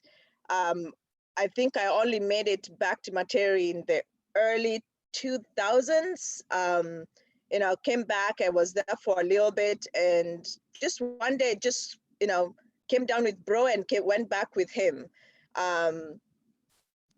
And he was always, he was always jovial, always wanting to find out what I was doing, making sure that I was, still being good, because sometimes I was known to could be mischievous. But I can say that some of the things, just watching his resilience, his love for the girls, it didn't matter what your background was. That is, I think has served me well, because all my life, it didn't matter where I went, the people that I met, from whatever race, creed, it didn't matter what. I always looked back, and so, I went to school with girls from all over the place, where for us, it was, it was diverse for our school because of the different tribes, the different races. This high school, I went to high school, which also had even more diversity, and I went on to university. And I can say that really ended up basically making my path, because high school, I discovered field hockey, and I played field hockey competitively. I went to college. I played competitively there. I joined the under-21 national team and the seniors national team, which exposed me to even more of what was going on elsewhere in the different groups of people, and helped me understand that I could be anything that I wanted to be. So when I ended up coming to the US for my graduate school, and I was told, oh, can you run? I said, yes, I can. I was already on a half a scholarship, but with the exchange rate, the way we had now, it's, you know, it's 100 to the dollar. At the time it was 67, 68 shillings to the dollar. So it was a lot of money. And with my parents who had 3 other children that they were putting through school. And when they told me that I could get a full scholarship if I ran cross country for them here, I said, okay. I didn't know how far cross country was. And as much as I liked running, I like running track. I tell people I'm a Kenyan who likes to see the beginning and the end. I don't like going to meander places. So, but when that was the only opportunity that I had, it was, I can do this and still help my siblings go to school and help my parents pay for their education. It was easy. I ran and I made it. I got my full scholarship so that by the time I was done with school, actually, I was given back some of the money that my parents had paid before the scholarship went on, because I had to fulfill, I guess, that contract and run the whole season before they could put the money in their account. So some of the things that Bro taught us that are, you didn't think they were really, you know, at the time you're like, oh yeah, you know, it's never going to apply in my life. For me, combined with what I knew and what I still know and what I learned from my mom, it made it so it was always something that was reinforced, and it made it easy, honestly. It made it really, really easy for the choices that I made, even when sometimes they're not the right choices. Either I could see the end of that channel and get it done. And still today, when I think I have to credit Jackie, she found me on Facebook. I don't usually use Messenger. She found me and messaged me, and I think it was like 3 months later when I saw the message from her, and she told me about the alumni. So it was, she said, you need to join, you need to be, you know, and I was really excited because, let me show you something real quick. Let me see. Oh, I won't, because it's going to mess with the sound. But when I got married, my husband and I put together, you know, pictures of us when we were young. Oh, you know, I don't know, 8 or 9. And my picture is the picture for sponsorship that I had from Materi. People always ask me, people that have known me, even when my mother saw it, she laughed. She said, seriously, is that the best picture you could come up with? And I said, yes, because even though I never had a sponsor, that was the one picture from Materi that I was like, this was, you know, among the first pictures that Bro took of me, and I have a copy of it. It's still hanging on my wall in my house. And it always reminds me of that journey that we all took. You know, for me, it was for 4 years, but it's a journey that has never ended, because those are really the formative years of, you know, of our lives. And the way we could, you know, come up, you know, with a bunch of other girls, you know, we had our fights, we had our disagreements, but we also had fun together.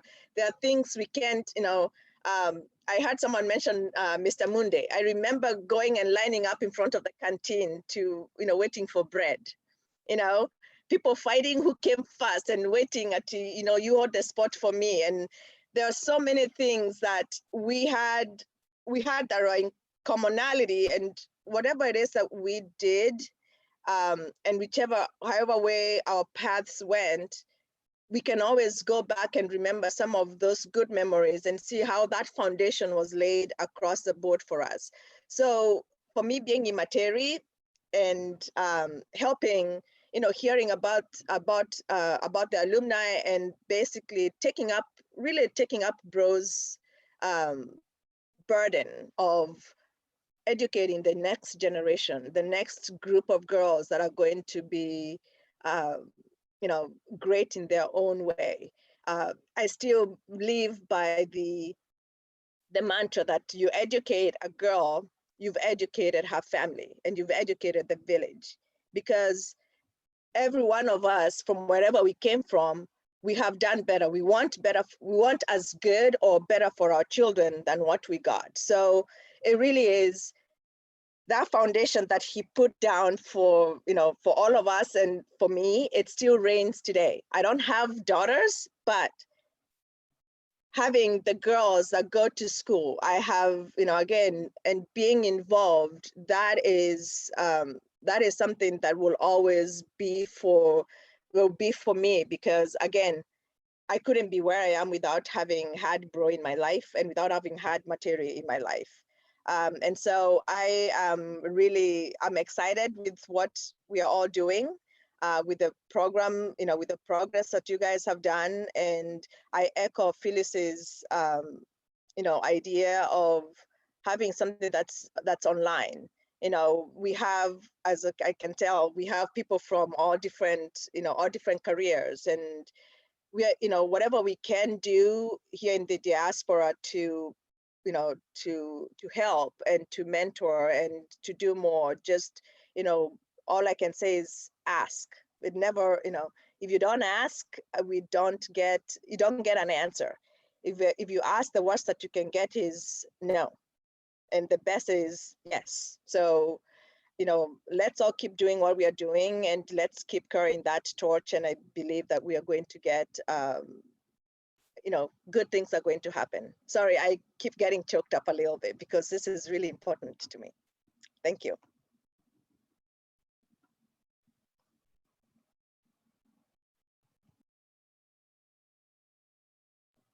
Mwendo, you're muted. Oh, sorry. Thank you, Kirote. That's absolutely awesome. We truly appreciate what you've had to say. Can you tell us something a little bit about your career journey in just 2-3 minutes? Oh my God. My career. So finished high school. You remember those days you had to wait for 2 years to go to college. So I was going to do sciences, physics and chemistry. But different circumstances, I ended up doing business. I ended up doing international business. I came to the US, and as many of us who've traveled to different places, your experience from back home does not always translate to when you go to the, you know, to the different other countries. And I ended up, I had sworn I would never do marketing or business development, but I ended up having to work for an engineering company. And that was basically, I went into a rabbit hole of a whole different subset of marketing and marketing and what I call business development. Really, you know, for me, business development is relationship building. So I ended up working for engineering companies, and I have worked for, that's really all I have worked for all my career. Goodness, it's really over 20 years now. I've worked for really large companies. I've worked for billion-dollar companies, and I've worked for really small companies. Right now, I'm working for a relatively small company, which gives me the flexibility to be home with my kids. I travel quite a bit. Well, this year's, you know, COVID, so I haven't traveled much, but it helps me travel quite a bit. But when I'm not traveling, I work from home. So in the last 4 years, I've worked from home. So this for me was not too much of a stretch, other than having the children in the house when I was working. But I work a lot with the federal government, with the Department of Defense. So most of the work that I do is with folks like the Navy, the Air Force, the Army Corps of Engineers. So a lot of kind of which is also a smaller subset of that. I found out that apparently I deal well with rules, trying to figure out how to do all the marketing, how to build relationships, but within the parameters of what the federal government is. You know, and I think that was another foundation. It was, you know, going to boarding school for me was, you have the school rules, and then what can you do? I can do anything within those rules as long as I'm within those rules. So I found that I worked really well. I work really well with the federal government here. So that's really what I do. I build relationships, and those translate to, you know, the government contracts that we have. Once they issue a contract out for tender, you can't talk to them anymore. So you have to do all your work in advance, which is for me sometimes 3 to 5 years out. And so that's what I concentrate on. I'm on the phone a lot. I'm on a lot of video chats and Zoom and all that stuff, trying to keep those relationships going. So that's, you know, that's what I do in a nutshell. Thank you, Kirote. I know there will be many questions coming because we have a Q&A soon after the guest speaks. I'll be here. Yeah, I'm sure the girls will have questions coming up. Is the DJ ready? Is TM here? Is she ready? We are about to usher in the last, our chief guest, the last speaker of the day.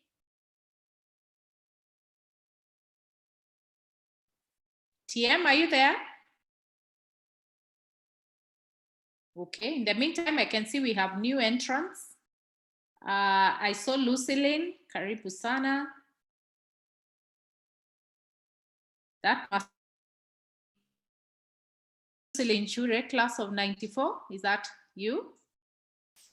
She's an ardent supporter as well, Golden Girl Giver. Truly appreciated.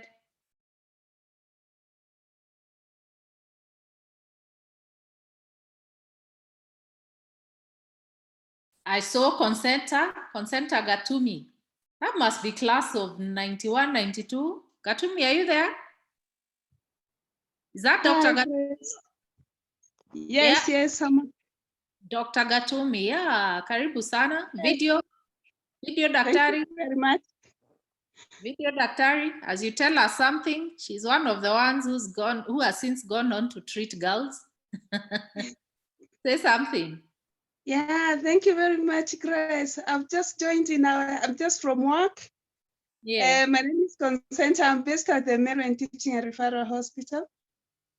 I'm very happy to join the girls in this very noble event of giving back to the young girls who are back at home in maternity girls. And I'm very happy to join. I don't know what has been discussed so far, but I'm just going to keep in the group and learn more. Thank you, Daktari. She's Gatumi, you are class of 92? Class of 90, no, 90, from 4. Yes, from 4 class of 90. And now she's a gynecologist in Meru. Is that right? Yes, Am I it right? is. You're right. Yes. Yeah. Thank you. Karibu sana. I can see Charity Koronya. Charity, karibu.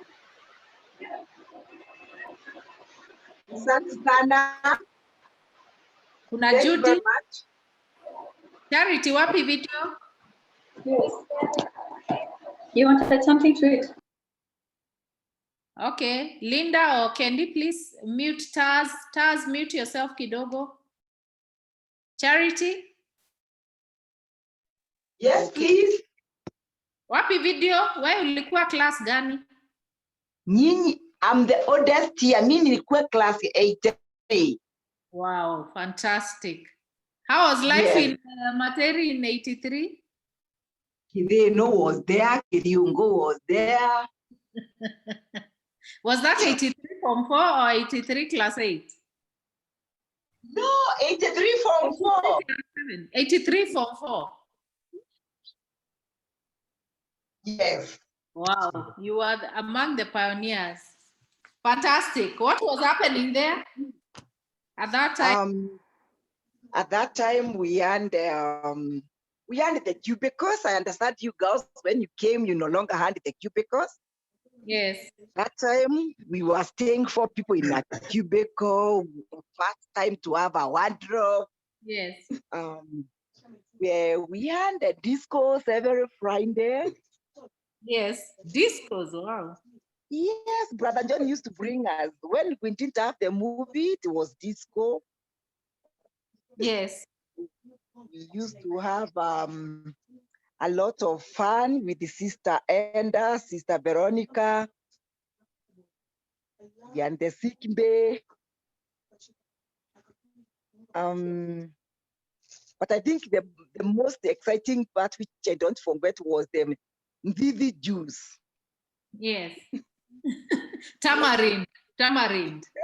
Yes. It has gone on to be a very healthy juice here now, coveted. That time was because of njaa. After we have taken supper at 6, yes, and the next meal is breakfast, uji. Yes. So that was the only thing we could entertain ourselves with. Yes. Of course, with the time we had the canteen. Yes. But queuing for the brand wasn't the easiest. Yes. Then, of course, came the story of buying the brand and the tobos through the fence. Did you meet the tobos? Yes, through the fence we met many things. Even the house. Even suspension. No, we were cleverer. Anybody caught buying cabo through the fence, we used to be suspended. Yes. The sponsorship program, of course, was really exciting, especially when you are told to see Brother John. Yes. Because you knew they are dollars, or you know there is something exciting, or you have a letter from your sponsor. Yes. But the most exciting part also, which I will never forget, is still the Fridays, the way Materi set me up for having my me time on Fridays. Yes. Up to now, Friday is my me time. Wow. Up to now, whether I'm working, whether I've traveled, whether I'm where, Friday afternoon, I don't, my system just shuts down. Yes. Yes. That is so true. Actually, it's when you bring it up that we all realize our system only shuts down, and we thought it's a Kenyan culture, so we picked it so early. By 1, we had finished. We were waiting for the movies. Yes. As at least of our movies used to come in the evening. Yes. Yes, because I don't know why we having our movies in the evening. I don't know. The evening, yes. But bro would come in promptly at 1 p.m. And the whole school would scream on a Friday at 1 p.m. promptly. Okay. Yes. Anyway, Material Life was one of the best. Yes. And I think it prepared us to be what we are. Yeah, that's true. Yeah. Thank you, Charity. So good to hear from you. I've heard very good things about you. I'm sure they'll be coming up. And I'm sure you'll tell us so much more. We are glad to have you on board. DJ, you ready, TM? Uko tayari? I want Kina Pam, Kina Bridget, everybody. Linda needs to take a photo of people getting down. Linda needs to take a photo of people getting down. I want to see people getting down. I want to see videos up. Jackie, Bridget, Irene, I want to see videos. Edna, Evelyn, the Carijo twins, Jocelyn, QS. I want to see the videos up. You're the people who are muted. Your videos are not up. I want to see videos.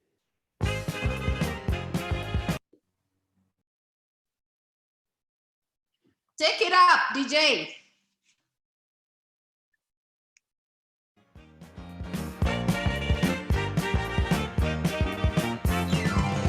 We go together like Rama Lama Lama, remember forever. And shoo-bop, wada yippity boom boom. Chang chang, changity chang bop. That's the way it should be. Wow, yeah. We're one of a kind, like dip dip dip dip doo wop doo. Our names are signed. Boogie boogie boogie boogie shoot. Videos, I need to take a screenshot. Videos, guys. We'll always be like one. Wow, wow, wow, wow. When we go out at night and stars are shining bright up in the skies above. Or at the high school dance where you can find romance. Maybe it might be.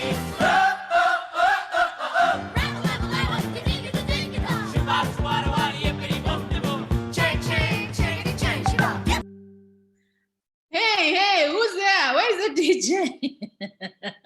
These are the songs that were happening on movie nights. Wow, wow. Greece. Is Greece coming up? Come on, DJ.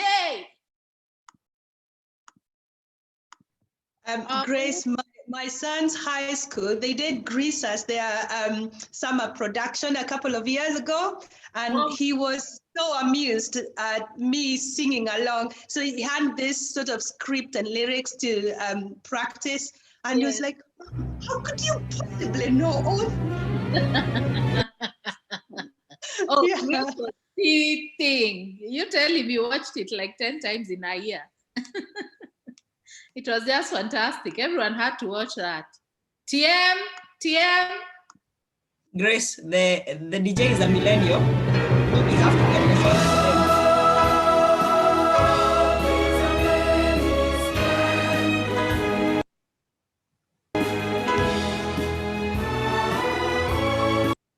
Okay.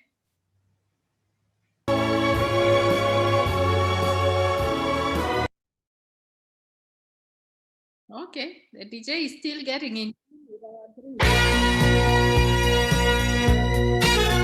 Dun, dun, dun, dun.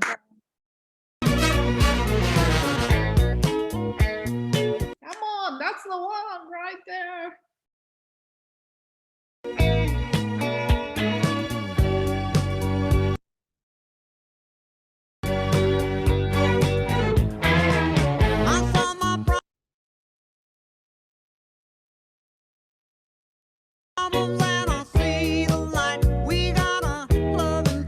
Na na na na. Allow happy. We gotta feed it right.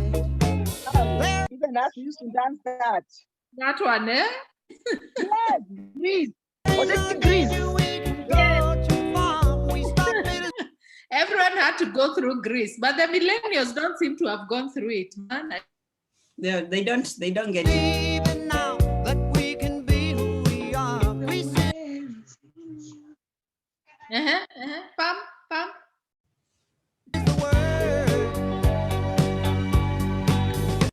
Oh.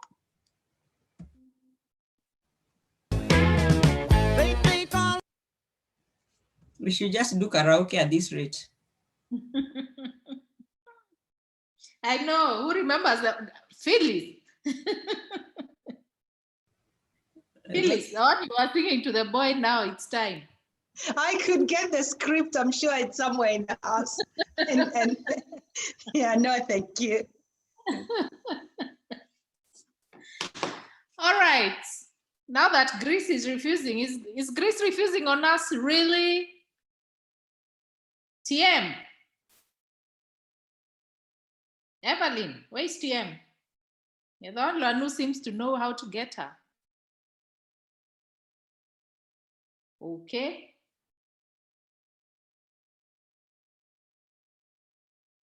All right. So she has said she'll pause a bit for, I think, her internet to buffer. Okay. So she has paused the song and you can just proceed. Then when it's up, she'll play it again. But just to say, yes, the millennials we are floating. Actually, TM is a millennial. So when you said Greece, she had looked for DJ Khaled song.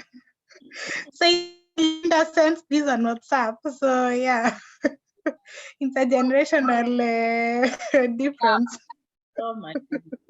Must for you guys. Everyone, including charity class of 83, went through Greece and would watch it severally in a year. It was a soundtrack. The song was a soundtrack for Grease, the movie, with John Travolta. And who was the lady? The girl who was acting with John Travolta? Olivia Newton. Olivia Newton. Oh, see? Yeah. They're on top of things, this one. They all you can remember how you used to go and book. Immediately after dinner, you've gone to book on the forms, not movie theater. On the forms, in terms of who gets to sit near brother, near the screen where you can be explained for. And it was so much fun. And how you used to scream religiously every Friday at 1 p.m. Bro! And before I bring Ruth, who can tell us something about Bro? Who else was No, sorry, Grace. Do you guys remember how Brother John would screen the movies for us? And if there was a kissing scene, he would then place his hand in front of the projector so that we don't. How could we possibly? Yeah, that was crazy. I'm one of those who would hit his hand down. Yeah, naughty Pam. Naughty Pam. Pam would always hit Brother John's hand, and because it's in the dark, he'll not know who hit him when he tried to hide those. Just kissing. Imagine what the children today watch. Imagine that, you know. But that was awesome exposure. I want to introduce our next speaker. Our very own class of 93, Dr. Ruth Laiboni Marsha. She's Ruth Laiboni Marsha. She's the CEO of the National AIDS Control Council. And she has a whole journey to tell us about, just coming from the UNAIDS in Geneva. She'll tell us all about herself and about her path. We are among the ones who encountered her from when she was, you know, a young girl, because we fall in that bracket. She was a class of 93, and I can see many of them here coming to support their own and, of course, support their alumni. We are very proud to have Ruth as one of the top leaders in the country that have gone to make us proud within the alumni. Karibu sana, Ruth. We are waiting, and I'm even wondering, it's just that this DJ, I'm wondering if guys should just get a quick cup of tea or cocktail or something and just be ready to just listen to you. I think you should feel free to do that, girls, one at a time. Ruth, take it up, because our DJ is not ready yet. Thank you very much, Grace. I'm indeed humbled to be invited today. I want to first take this opportunity to thank the girls who have made this platform be what it is today. I know that not all of us have been walking through the journey, but you have been there from the beginning, and we can indeed see what you have done. Allow me first to say that I can see many of my classmates. I can see Mercy, Pam, Bridget. I think, who else can I see? I just want to also honor them. They are part of the journey that I've walked. Mercy, Pamela were part of the people we spent nights trying to do physics and mathematics. And I also want to just take that opportunity to thank them, because we are also in another group that we do Materi 93, and we do a lot of good work. So I don't know where to start, but let me just say that my journey has been, okay, so first of all, my name is Ruth Laiboni Marsha, as Grace has said. I'm a mother of 5 children.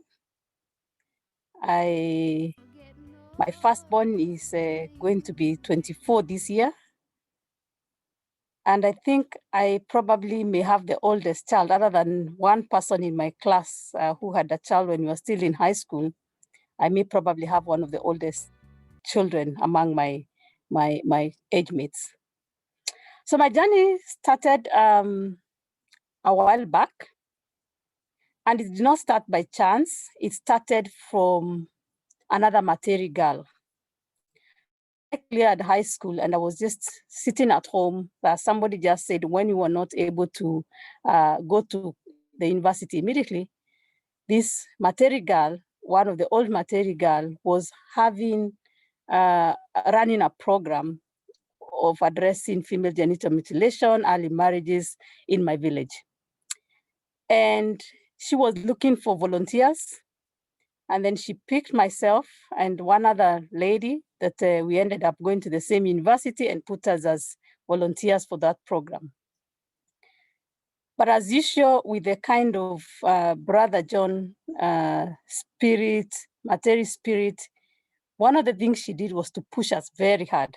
I had never touched a laptop. I'd never touched a computer. But the first thing she would expect immediately after high school was a typeport. Would engage in, expect such a thing from an intern. And she'd always ask me, why are you not in Materi Girls? Why didn't you do your typing classes? And anyway, we'd go sit in a cyber cafe and type with one finger and eventually give her the report she needed. So fast forward, while I honor this lady, because I think without her, I would not be where I am today. After I finished my university, even during the university, she made sure I was engaged throughout. So my CV was very rich by the time I finished campus. And so I left campus on a Friday. And of course, given that I used to work with her throughout, I went back to her. She used to work for an organization called Family Health Options of Kenya. So I went back to her on that Friday. And I remember she was leaving for a trip to South Africa.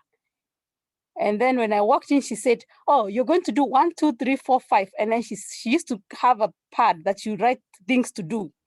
And her things to do was a notepad that would be until almost 21 things to do.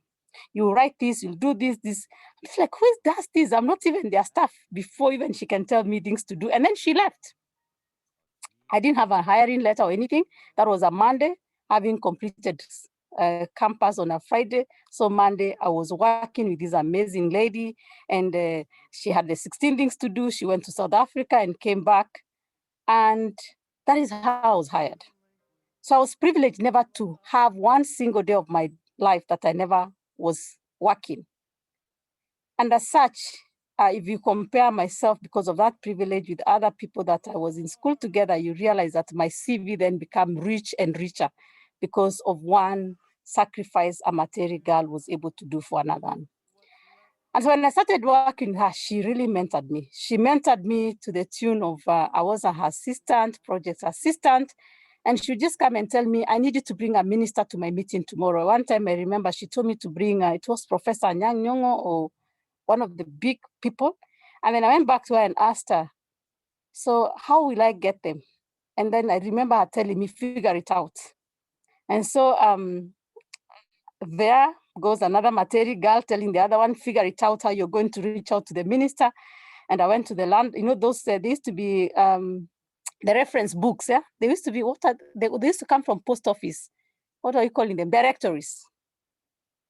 And then I was there trying to get that minister's landline and trying to see how I'm going to call them. And then after that, she said, and then you draft his speech for the meeting. So anyway, ladies, what I'm trying to say is that this journey has been because of somebody else. And it is because of the spirit you got from Brother John. And it's because of the other girl from Brother John that I'm here today. So that is why I want to say that the foundation we got, I think what this person did is what Brother John had taught us to do. For me, high school was a great time for us. We've spoken about everything. We've spoken about the memories we had in high school, the mandazi, was it Moshomba or something that used to get the mandazis across the fence? I remember all the stories, but somewhere in my life, when I got to Form 3, something drastically happened in my family. My father was the headmaster of St. Kizito Secondary School.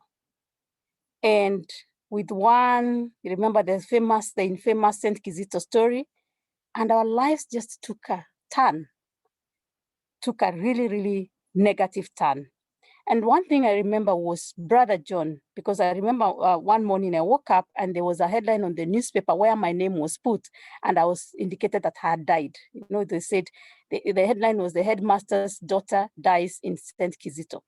And my name was put there, all my names by a newspaper person. And then Brother John came to school that day. He never came at 1 p.m. Instead, he came at 10.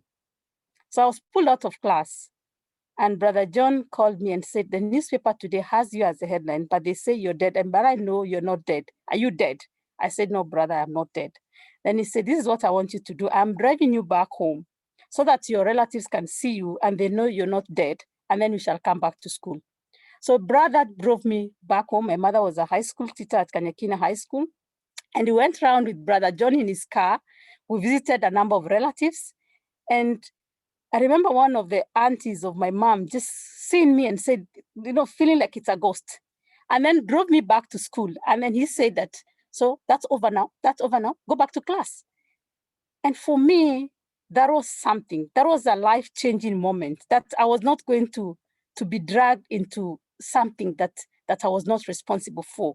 And Brother John saying that, and by the way, he from then did not display any of the materials from the school where either my father or anybody else was being castigated on those newspapers. He deliberately removed them from the school board. For me, that was something that I have never, ever forgotten. In addition to that, he then stopped me from paying school fees. And he said that he didn't even announce to anyone. He just told me you don't have to pay school fees moving forward. And I have lived to that principle. I have always found myself looking for the unfortunate or girls who have either something happened in their life. And I always call it the breaking of the cycle. This is what Brother John did for most of us. So that is why I would like to congratulate the members of this group, the members of MAGAA, the leadership of Grace, that you've never let that mantle of Brother John go to waste. So in terms of my career, allow me to say that in addition to the background, in addition to my mentor, whom I'm going to call shortly to ask her to talk, to tell us something, I think for me, the drive has been personal.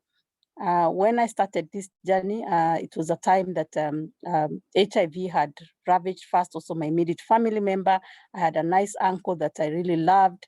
And I had a cousin. Actually, my cousin was among the first people to die of HIV in Meru. In fact, those who did nursing in Chogoria Hospital, she used to be the case number one. People used to go and watch her and look at her so that they can be taught how a HIV positive person looked like. And then my uncle died, and here we were left with two children. One was a girl, an orphan girl now, and the wife also followed. They were both, my uncle was in the army and my auntie was a teacher. And one child was positive and the other one was negative, HIV negative. And that is the moment that I realized that how this disease was actually changing people's lives. Because of course of stigma, no one really wanted the positive child. And as usual, the family situation where everybody is so scared and there were no drugs at that time. So I began walking a journey of trying to search for anything that I could help this girl with. I was barely in campus. I was first year, but I was walking around looking for anything that could help this girl survive. I can tell you that today, this girl is an advocate of the High Court, and she did graduate. She passed through my hands. She passed through the hands of many. And every day I look at her, I see a journey that she has walked, a journey of stigma, a journey of hopelessness. And today she stands there and looking very promising. And I know that something should be done, especially for the girls of Africa. So as such, I took the career path that I took of public health. Initially, I started with education. I took the career path of public health, not because it was a chance, but it's because I always had a passion to change something within the community, and specifically the HIV perspective. So in terms of my career, again, back to my mentor. When I just did one year of assistance, she pushed me to the end and she moved me to become a program officer within a year. And so I really grew quite fast. And I would like to take this opportunity before I just speak about a key factors that have actually made me to be what I am today, to just invite her and allow me to invite Charity Koronya, because it is important for me to let her share with us a bit of what drove her, why she did the kind of things that she did during that time, and so that you have a full story of what we can do differently today and how we can support each other. So let me first invite Charity before I take over from there. Charity, karibu sana. Asante sana, Ruth. Good evening, girls. Good evening. Yes. Good evening. Good evening. I see all the .coms.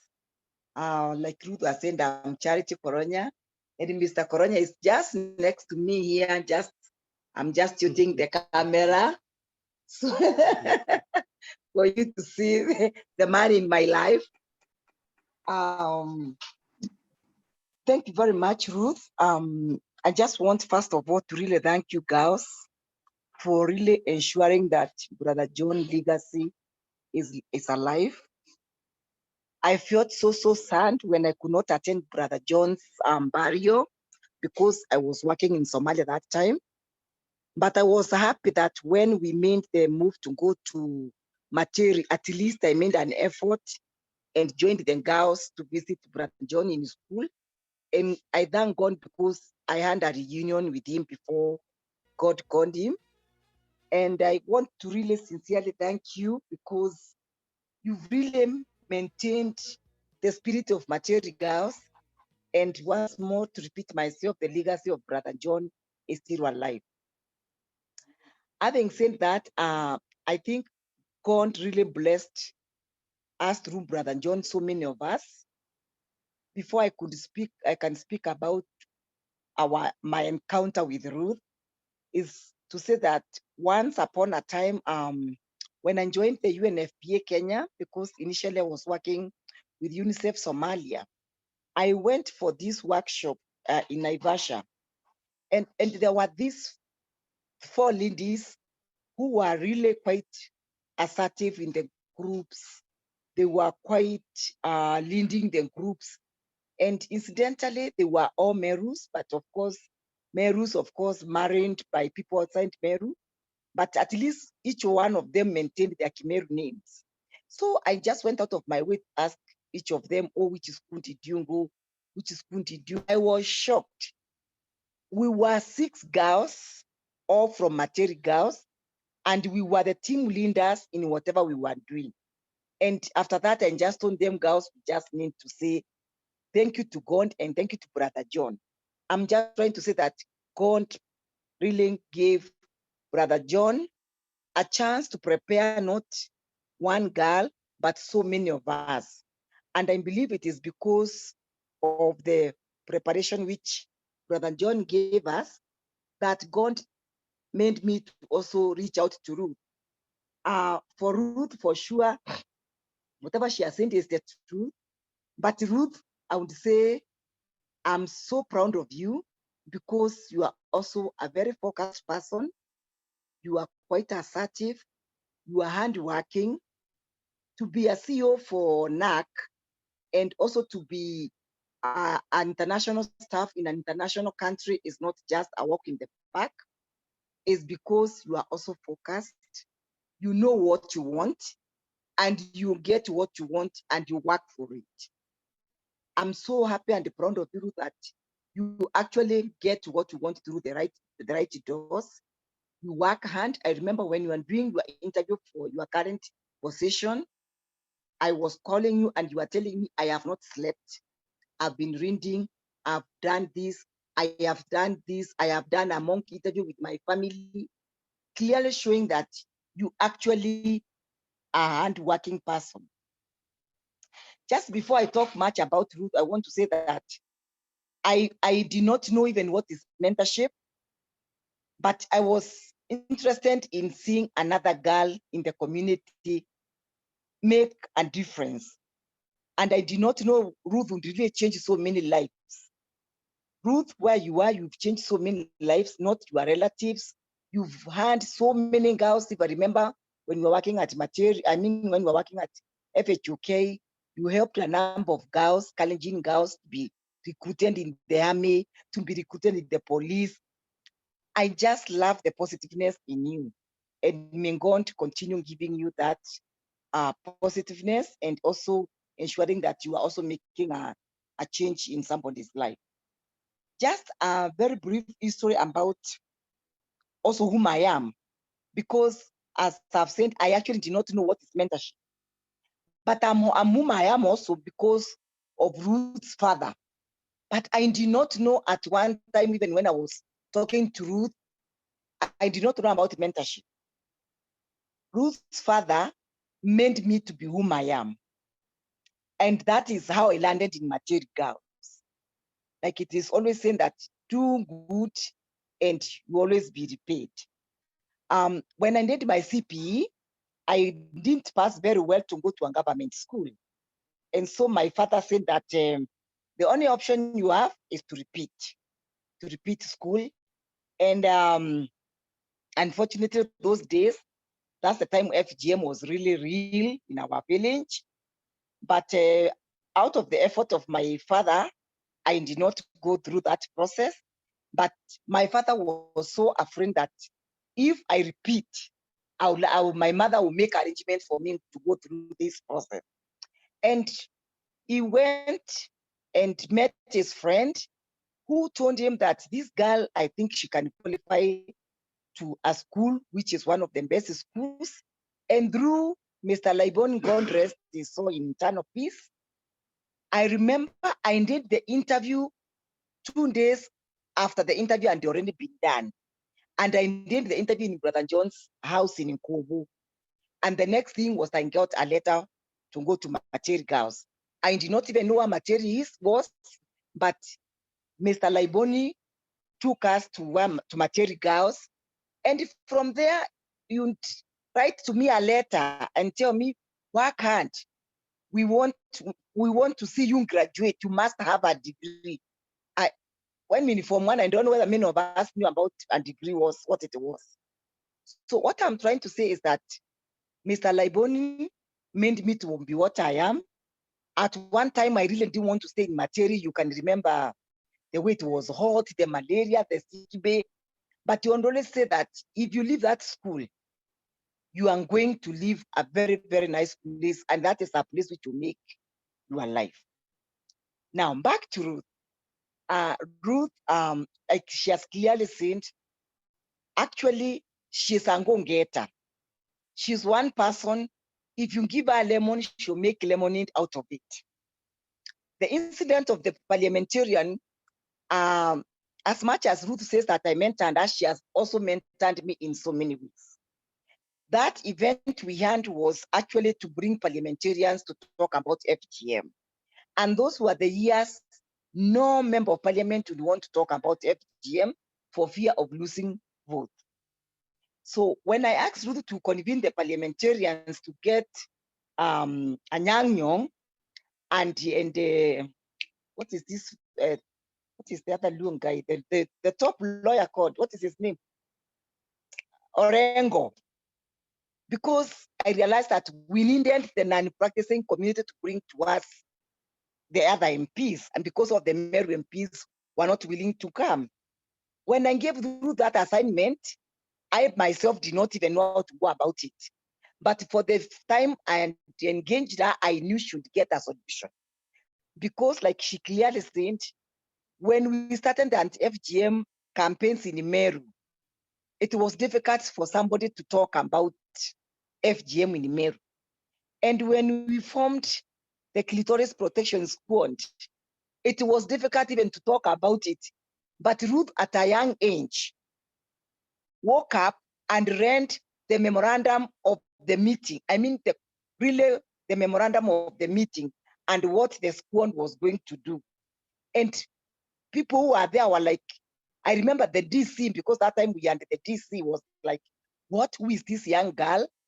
And I remember even people from Plan International trying to say, we would like to have this girl, we'd like to have her come to work for Plan. And I told them, fine, you can get her contact. If you don't get her, you can also get her through me. What I'm trying to say is that, Ruth, you've been someone who is focused, you are able to multitask, you are assertive, you know your rights, you are quite respectable, because even with all what we went through FHOK, you maintained your cool despite the challenges we were meeting. When we were trying to write reports, you still typed all those reports with one finger in the cyber cafe, and we finished. So without really talking so much, I would say that Ruth, continue being focused. You are a good mother. I've met your children. I've met your husband. And I know you are a good mother. You are a good worker. Being the CEO of NAC should not be the end of your career. I know you've been in Geneva, you've worked outside the country, you know the experience out there, but don't limit yourself back to Kenya. As much as you've reached, I would say according to the hierarchy of needs, you are at the apex. Don't remain there. Aim higher, and you, because I know of so many people you've touched, so many people you have mentored, so many girls you have paid school fees for, so many you have helped to get connections. And even me at my level, I would say that, Ruth, I'm very grateful, because I remember a number of times, even when I want to apply for something, I will always consult you. So I've really also benefited so much from you. Even in terms of networking, you always tell me, why don't you try this? And a good example I'll never forget, Ruth, is when I joined UNFPA Kenya from UNICEF Somalia. And I was tasked with the assignment of making sure family planning is incorporated in the NHIF. And it was so difficult for me. I did not know where to start, because I was out of Kenya for so many years in Somalia. And before, I was also working in a regional office where Kenya was not my country. And I remember when I called in the complex, I told you, I am in a fix. What do I do? Within 2 minutes, you had given me the contact for the CEO. I had already called the CEO of NHIF. I made the appointment with the CEO. I took my country director, and everything was able to sell. And that is one, actually, as I talk, is also one of my key achievements in UNFPA.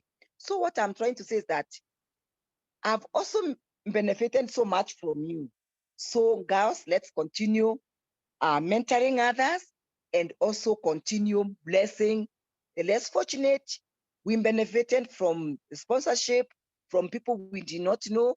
So let God also touch us, so that we are able to continue to support others. With those many remarks, once more, I say, girls, I'm very, very grateful for making sure that Brother John legacy lives. And please, let's continue with the fire.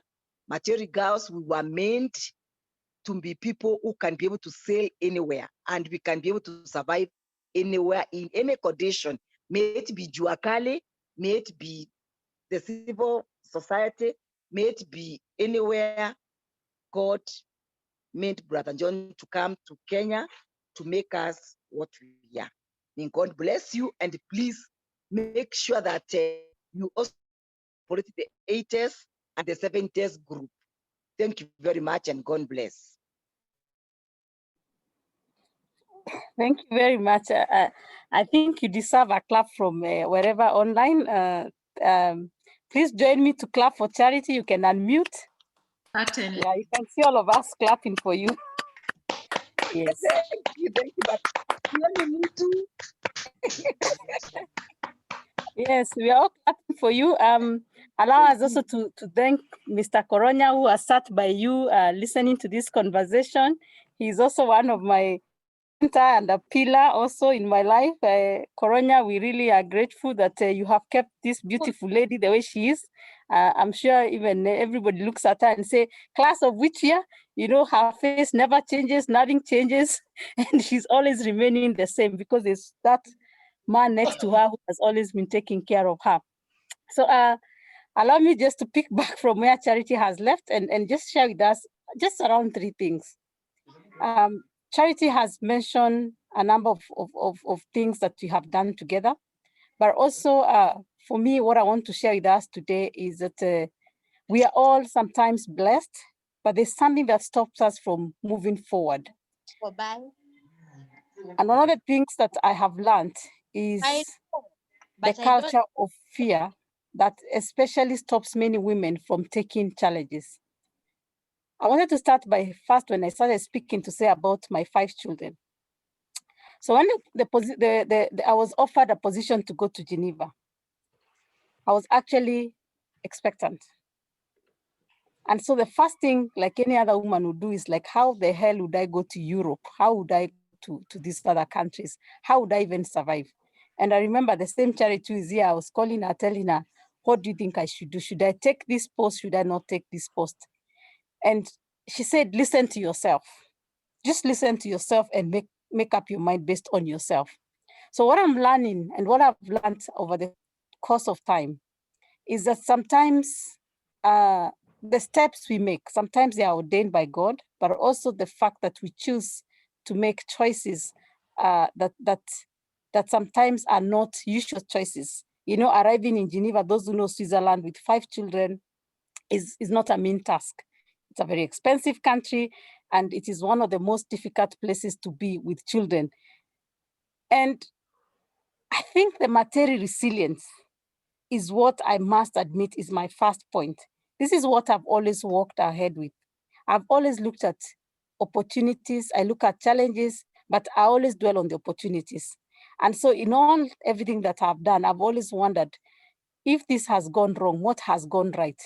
And because of that, I actually arrived with all the kids, sent them to different schools. And in the end, what I realized was that all these things that I had feared was actually what make men succeed and women not succeed. Because one time my husband was asked to go to Iraq, and we had a small child. And when he was told to go for a mission, he only had a short discussion with me. What do you think will happen? Are you okay? And off he went. But here I was trying to debate, should I go, should I not? What will happen to me? But having arrived there with the 5 children and being able to work just reminded me that actually the principles of resilience we learned from Materi Girls apply. I was so resilient. I challenged every single rule that was there. I remember one of the things, for example, was the house girl issue, and where you were being told that you first have to hire a house girl that is in Switzerland. And of course, the material in me, I just put an advert and I said I needed a house girl who can speak Meru, who can cook Giriama, and who can speak Maasai. And I put so many things there in the notice board. Of course, you never get a combination of a girl who can do all these things. So within a week, I got a reply, please bring a girl from your country, because they don't just exist who can do all these 5 things that you want them from your own country. And then later, a few days later, one of the colleagues in the system asked me, so you were able to bring your girl so fast? I said, yes. And then I showed her the advert that I put up, and she busted out laughing. And later I realized that the culture of Materi, of always thinking ahead, what are those things that they are going to stop you from getting, was really a game changer for me. The other element was also, I think one of the things that Materi taught us is living with people from different cultures. When, for example, I arrived in Switzerland, there was all these things of Kenyans living in one place, you live in town, or you live where other Kenyans tell you to live. And I thought, wait a minute, if I'm in a foreign country, the best thing I can do is to actually live in their village, because there I know the villagers know where the food is, they know the cheapest stores, they know everything. And true to the word, when I arrived, within 1 month, my children had been put in schools, of course, Free Switzerland School, one of the best. I got every single little tip that I would get. And within 2 months, my daughters were speaking French. And it was very amazing to see what we were taught about living together and being versatile from Materi Girls, and how it's actually applied when you arrive in a new country like this. I know most of us in the diaspora can attest to that the Materi Girls of living without boundaries, the fact that you actually look at humanity as one, is a really good principle that has helped us, because interacting with our sponsors allowed us to have no boundaries in life, that you can actually exist. I think the other factor was the keeping the network. I must admit that I got a lot of support from the Materi Class 93. I had a number of girls come to me even before I moved to Geneva. I had 2 or 3 who were walking the journey with me.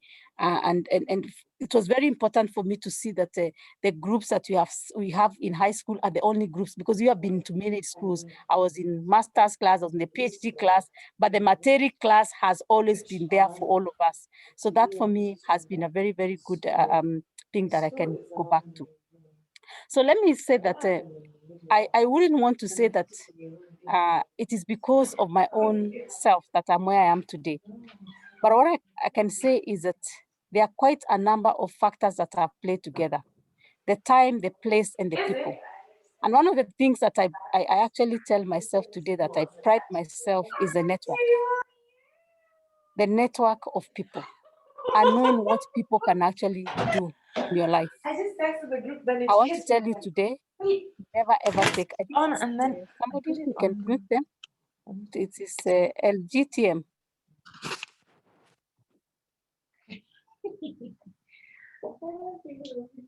Linda, Andy, please unmute. Please be vigilant. Yes. So I was just saying that it's not about me. It's about the people around us. It's about the fact that we were taught skills of life very early in our life. It's very important for us to remember that one of the things that we were taught early in Materi was sexuality education. Pam, I can see Pam there. I know that I sometimes see you posting some things, and I'm sure people be like, why is Pam posting this thing? I'm like, she's a Materi girl. We were taught so much. The watching of the movies changed our lives a lot, because so many girls of our age never got that opportunity to express their sexuality. The brother John posting our letters to boys' school, and when he gets annoyed in our time, he shifted us from Nkubu boys and said no more letters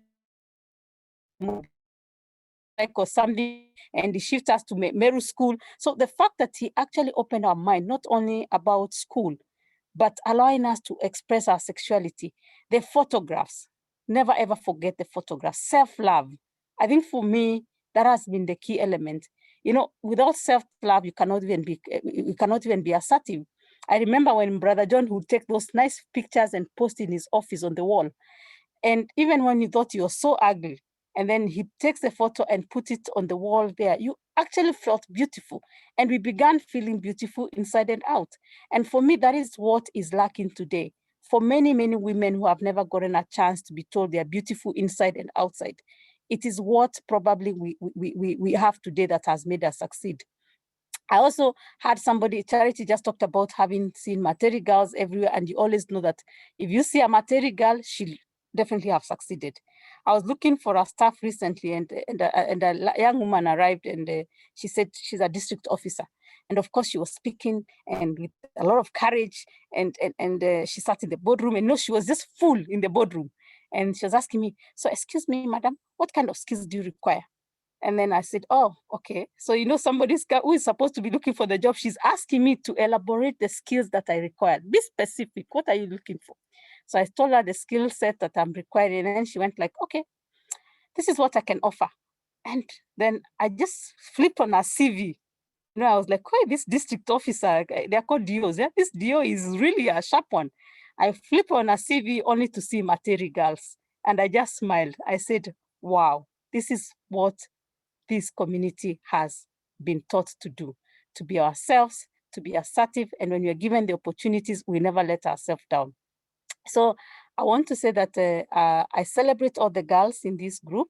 I celebrate you because of the resilience. I also celebrate you because you're looking out for others. I know that in many spaces, Materi girls, not just here, are always looking out to help one person. You know, we're in one group, and there's some of these ladies who always keep giving and giving and giving and giving. And sometimes I know, even having lived in Europe, it is not easy to give. You know, where sometimes you're working overtime, and people sometimes in Kenya may think that there's money out there, but there are so much demands over the people, especially in the diaspora. Every single little village disease is yours. Everything who dies is yours. But the fact that these ladies also get an opportunity to give to Materi, I think that is something that we actually should honor them, especially those ones in diaspora. And I'm specifically talking about those in diaspora because I have seen what you have to go through to spare that kind of money to provide back in your countries. So again, let me just say, yeah, diaspora, they are there, they are clapping. They know how difficult it is. But in every group I have been where there's a Materi, they're always the first to give. And I think it's not because they have a lot, but it's the culture of giving and giving back to the society like they were given. So allow me to just say that Of course, now being a chief executive officer of an organization that has a lot of demands, a lot of networks, a lot of exposure. The one thing before I took this job that I told the people around me is that even if you see me naked, unless you see my birthmark, the people I went to school with know I have a very big birthmark. It runs from my arm down part of my body. When you get this job, sometimes you go there with a sense of what am I getting myself into? Other than being called madam and the list being open for you and 2 drivers and a red carpet, I think the most important thing is not forgetting ourselves. Whatever positions we are given today, we shouldn't forget ourselves. We shouldn't forget where we came from. We shouldn't forget to be humble, and we shouldn't forget the people who have made us who we are today. The other element, I think, is to eliminate fear. Everywhere you go as a woman, you will be judged first as a woman, before you're judged as a boss. And before even you're judged as that boss, anything that can hit on you will come. Even when I was doing the interview, I remember the first thing that was there was on a newspaper and somebody said, she's not even qualified. She has 10 years of experience. And I was just laughing. I was like, oh yes, 10 years of experience. It's a very short time, unless you're quite very young. But everybody throws anything that they can on you, especially for government jobs. And that has kept many of us afraid of even ever applying for these jobs. But what I can say is that fear we have to stop it. We've heard what the first Black woman vice president in the US is saying, that let's break this barrier for all the women and girls. When you get the opportunity, let's say in the limelight, we can take it in all. And with the kind of courage Brother John gave us, I don't think that we can have anything to fear in this world. And so then finally, I just want to say that I'll be reaching out to many of us girls, because of course, this kind of job requires a lot of support network. A lot of times, like for example, when you come out in a meeting, everybody else will go and have their other spaces of accommodation. You as the CEO, you're always left alone. You're the last person anyone wants to. And Grace, you can bear me witness. You're the last person. So you're in a meeting, and in the evening, everybody just says, bye-bye. So they will make sure that even your accommodation is different from all the other people, because no one wants to be around the CEO. And that is the nature of kind of government business model. And as such, you actually begin feeling quite lonely. So you need a different network of people who know you, who you are, and not a network of people who are actually calling you CEO. So as such, I really think that I will still continue focusing on material girls, not just class 93. Charity has reminded us that if we expand this network, let's make sure we look out for the 70s, the 80s. I'm sure there are many people who always want to come to MAGAA, but they have never really understood. And I must admit that for us, class 93, which is the message I hope Pamela and the other Bridget, we can take back to the group. When we started this, and I was sharing with Grace that when we began, of course, we had the challenges as we lost Brother John, and as the group tried to harness together, we hadn't actually been able to move from 93 to come together again into this group. So I know also there's the 92 class that also has another platform. So let's reach out to each single year platform based on the membership that is here today, so that we ask the networks to all come together as a group, not just as individuals, so that, because like even the 92 class, my sister, I think is in one of Materi girls groups, and I see them very, very active. So if we can all bring those networks back to this major network, I'm sure we'll be able to do a lot of life changing. I also would like to recommend that we actually do, rather than the voluntary, we do a shareholding. I know somebody just said it only takes 20 shillings a day for us to support the girls that we are supporting. And I think you could apportion us, the members, a share of whatever amount that is required as a unit of what you can be able to give, so that we become more systematic. And those who can give more, of course, can continue giving more, but those who can contribute the minimum that is being asked of us, then we are able to give and become more active members. So good people, allow me to say that indeed, we can be mothers, we can be students. Somebody always asks me, when did you do the PhD? When did you do your master's? When were you giving birth? I must admit that all these things not because of me, but because of the strong network. I still live with my mother. So I don't want to come here and start lying to you that I'm a superwoman. I am not one. I live with my mother. I have a big daughter who is very responsible. I have a strong family network. And therefore, I don't want to say that anyone can cut and paste. I don't want to come and say that, oh, you know, I was a very hardworking person. Or, you know, no. The thing is that circumstances are different. And sometimes you find yourself in a space that you can exploit. So for me, what has really been supportive in my life has been actually that family network that has made me who I am today also. So it does take the whole entire village. I can say, Mercy, when I was graduating for my PhD, my daughter, when she was asked to make the speech, and Charity can remember this, she just said, let me just tell you people, this PhD is for everyone in this house. I have had to sleep with the babies. And you know, when children speak and they are genuine speakers, you just look at her and I'm like, okay, you know, her speech is not rehearsed. She's just being natural. She's saying that it's not about mom. She had to be there. And then she mentioned a number of people. She mentioned my sister who used to do the groceries. And then she said, please, women, don't be lied to. Don't be cutting and pasting people's lives. Things are not always that easy. So for me, I have always said that let's appreciate every single woman for what they have. I would like also to look at Pamela. I was so proud of you. I've never been able to tell you that. You know, when Pamela started doing her nursing course, and she announced when she began, you know, then I looked back the time she was graduating and I was going like, oh, Pamela has just actually completed her course. And I remember when she put out there on her Facebook page and said that she wants to live a dream that she has actually wanted to share with, to share with us, that she's starting a journey. And then boom, she said the journey is completed. And the next thing we saw, she's getting a job and doing the work that she loves doing. I think for me, those kind of achievements is what I would like us to celebrate. Let's celebrate each other. Let's keep each other informed.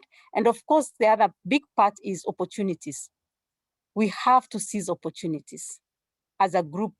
You know, I was telling Grace the other day is that when you become a CEO, the one thing that you keep getting is a request by every single person in this country, either to give them a job or to give them a procurement opportunity, and then your phone keeps ringing, your text messages coming. And then I was like, I now understand why people don't pick up calls, because every single person calls you for something. But having said that, I was saying that we need to look at opportunities that exist for women, especially in this country, because we know like procurement opportunity. Most of the government organizations are never able to meet the women-owned organizations who can procure. Some of these things, of course, we can continue sharing as a team, and we actually begin looking at how Materi girls can explore this opportunity, because we know if we make money, if we become a better citizen, we know that the other girls who are benefiting. I've rarely met a Materi girl who is so mean that she's not having a relative, if she's not even supporting any other person. I have never met any. Every time I meet somebody says, I have this one, and that one. So while we support the school also, I know we can also make a difference within our own lives. So with that, allow me to just say I am sincerely humbled and thankful to all of you. I'm also grateful to God, and I'm grateful to the leadership of the group for having invited me. I can as well promise that I will be there not only to contribute, but also to stand in the gap, to break the cycle. One of my key things that these days I do is that I support girls who have been pregnant and they have left school, because that is what I call breaking the cycle. I have met hairdressers from whichever community. Somebody tells you she had a B, but she got pregnant and she could never get away of going back to school. And the only way for that girl to go to school is for you to give her a job, you support the child, and then for the child, and then for her to be able to pay the rent and still continue to go to school. So I think we have an opportunity to ensure that education is not interrupted. For the job that I'm in today, I'm telling everyone, it's about education plus. It doesn't matter. You are going to give everyone an NHIF card. What does an NHIF card if somebody does not even know that they can access family planning services? It will not be helpful. So it's about education, education for girls and education for women. So with that, allow me to just sincerely thank you and appreciate everyone in this group, Bridget, everybody, Anita, I can see Mutegi, Justin, everyone, please take the gratitude from my heart on behalf of the Materi girls that you're supporting, but also on behalf of the many Kenyans that we have seen the leadership of Materi girls reaching out to. So with that, allow me to say asanteni sana, and over to you, Grace. Wow, wow, wow, wow. Girls, please unmute. Please unmute. Wow, wow,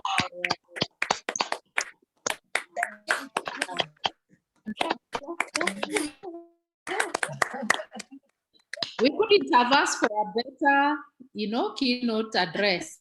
Wow, it's just amazing. Thank you so much, Ruth, Dr. Laiboni, Masha, for speaking straight from your heart, which is what we really, really wanted you to do, and you have done exactly that. And to Charity, you are an amazing mentor. We truly appreciate what you've been able to do. Listening to you talk about the story, this is actually a true example of paying forward, really, literally. Because Charity talked about Ruth's dad influencing her life. And all this time, I mean, nobody knew that Charity would in turn come and influence Ruth's life again. Now, we don't know what Ruth has done, because these things have cycles. You might have gone back and done something with Charity's daughter or son, and the cycle keeps on going on and on. You guys have been a great inspiration. I know girls are burning with questions, so I want to open the floor, and then also, wow, time is seriously running, and the way the stories are absolutely murwa. I want to invite questions. We can do a short Q&A for 10 minutes, and then we go over to the chairman's kitty, the purpose for this day, and then we wind up with a good dance. I hope this time DJ has found grace for us to be able to close with it. Questions? I'm inviting questions to the three speakers, if you have any. You're still soaking.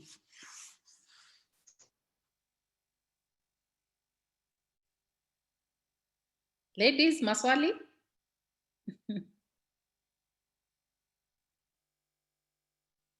Hello, anybody there?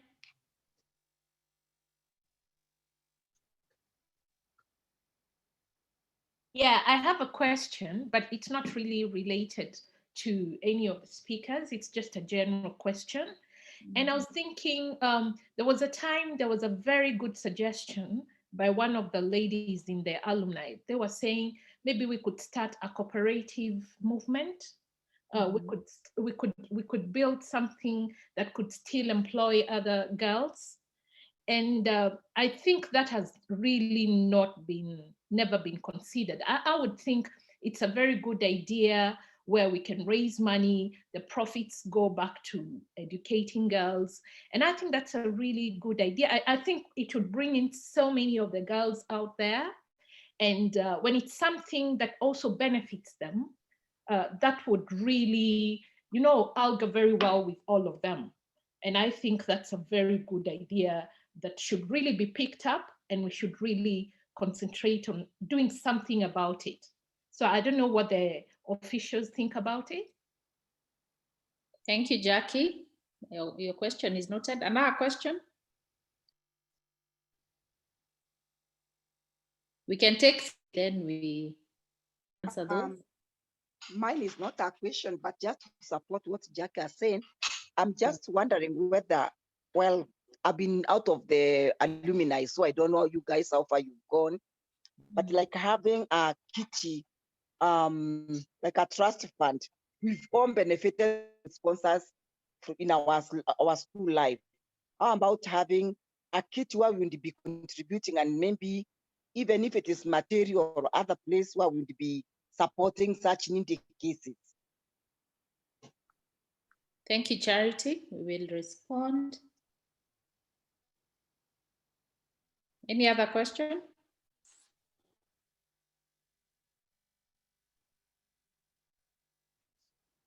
I have one. It's not a question, but probably like a suggestion.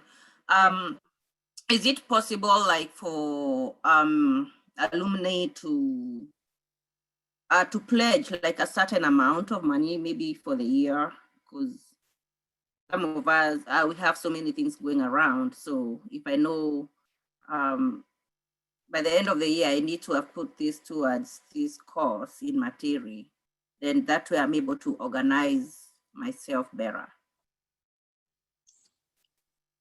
Thank you. I think we take those three. Edna, Candy. Edna? Yes, Grace. Please take the three questions. You are listening. Maybe first, thanks, ladies. To address the first concern or proposal by the cooperative idea. However, we would engage from a larger group of girls. To be honest, we are a small team that's currently running this, and it may not be easy for us to do it. When we propose Jackie, or if we have any members right with us who can actually take it up too, and you love our support on the ground, we can run around if we need to. We know there's quite some due diligence to be done before we set it up. Just like when we're setting up the association, there's quite some work to be done. Would we get some help? I know that requires availability of a team that are dedicated to running it. It's not easy to set up a cooperative and get it running. We would get, even if it's 3 people dedicated to it, then we would assist and would run with it. However, I found it difficult. It was a brilliant idea, but it's not necessarily so easy for the smaller team to actualize it. If we can get volunteers for the same, it would be brilliant. And Grace, maybe before you can check with the team members if you have experts in that area who can pick it up. Then Charity has asked about trust fund, sort of fund, trust fund. Grace, I will leave you to talk to that because I know it's something. Yeah, I think please address it. There is easy. That's brilliant. Something that we can do ASAP. And actually, we think it is sustainable because the idea of having to sort of drum up every now and then is not necessarily so easy. So we need to make it sustainable. And we're thinking about a platform where I know we did this a while back. That's I think sometime in 2013. Sort of created a website where people could sort of register and pledge, and then redeem your pledges as you wish. As you can. However, that's died, and I think we need to pick it up. We can maintain a register, a new register where you check in how you want to contribute, how much you want to contribute. If you want to be reminded, we'll be happy to do that, and even to automate the process. And we can think through that entire process. But Mela, yes, that's something we can do, and it shouldn't be so difficult. But even I think we take the challenge, and that's something we can probably actualize even as early as January. So come December or come, when we have this annual dinner, we are then not talking about necessarily looking at, honestly, I can tell you, these ladies, some of these ladies, when you get to such a time, they are fidgeting because you're thinking, yes, we've promised to educate 8 girls, 12 girls, but if we don't have the money, then we are in trouble. So if we can get that problem at the back of our minds, then we can really get to this forum and get to expand the boundaries and to see how we can get bigger.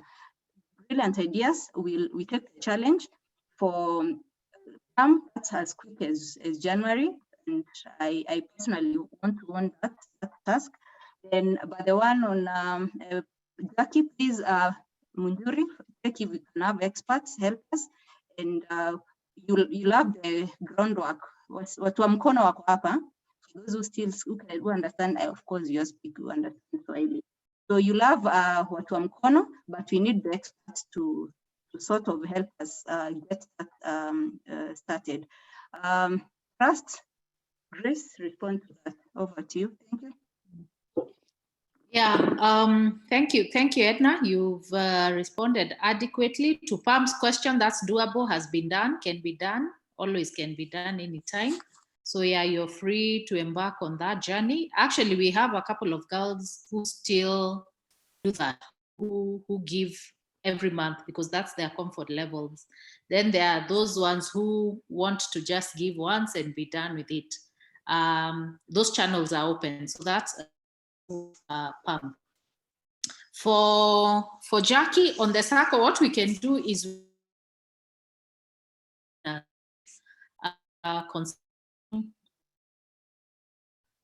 that's a thought that has always come back over and over. No mean business. I can tell you what Edna is trying to tell you is that since 2012, we wanted to serve for only 2 years.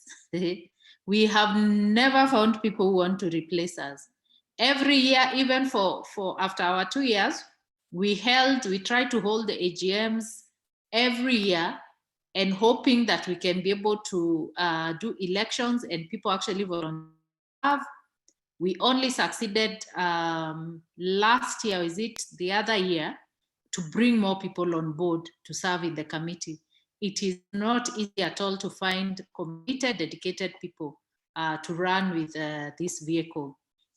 So, but we can always set up a task force, Jackie, and because you're the vision carrier, you'd of course be leading that task force. And what we can do is the same way we sourced for professionals to undertake the development for Brother John Mausoleum, or what we call the Memorial Garden, is the same way we can look for professionals in that particular industry from among the girls who can help us conceptualize or come up with a framework for what a circle would require. Of course, looking at all the regulatory requirements and whatnot, but we are a large network. I'm sure it can be done.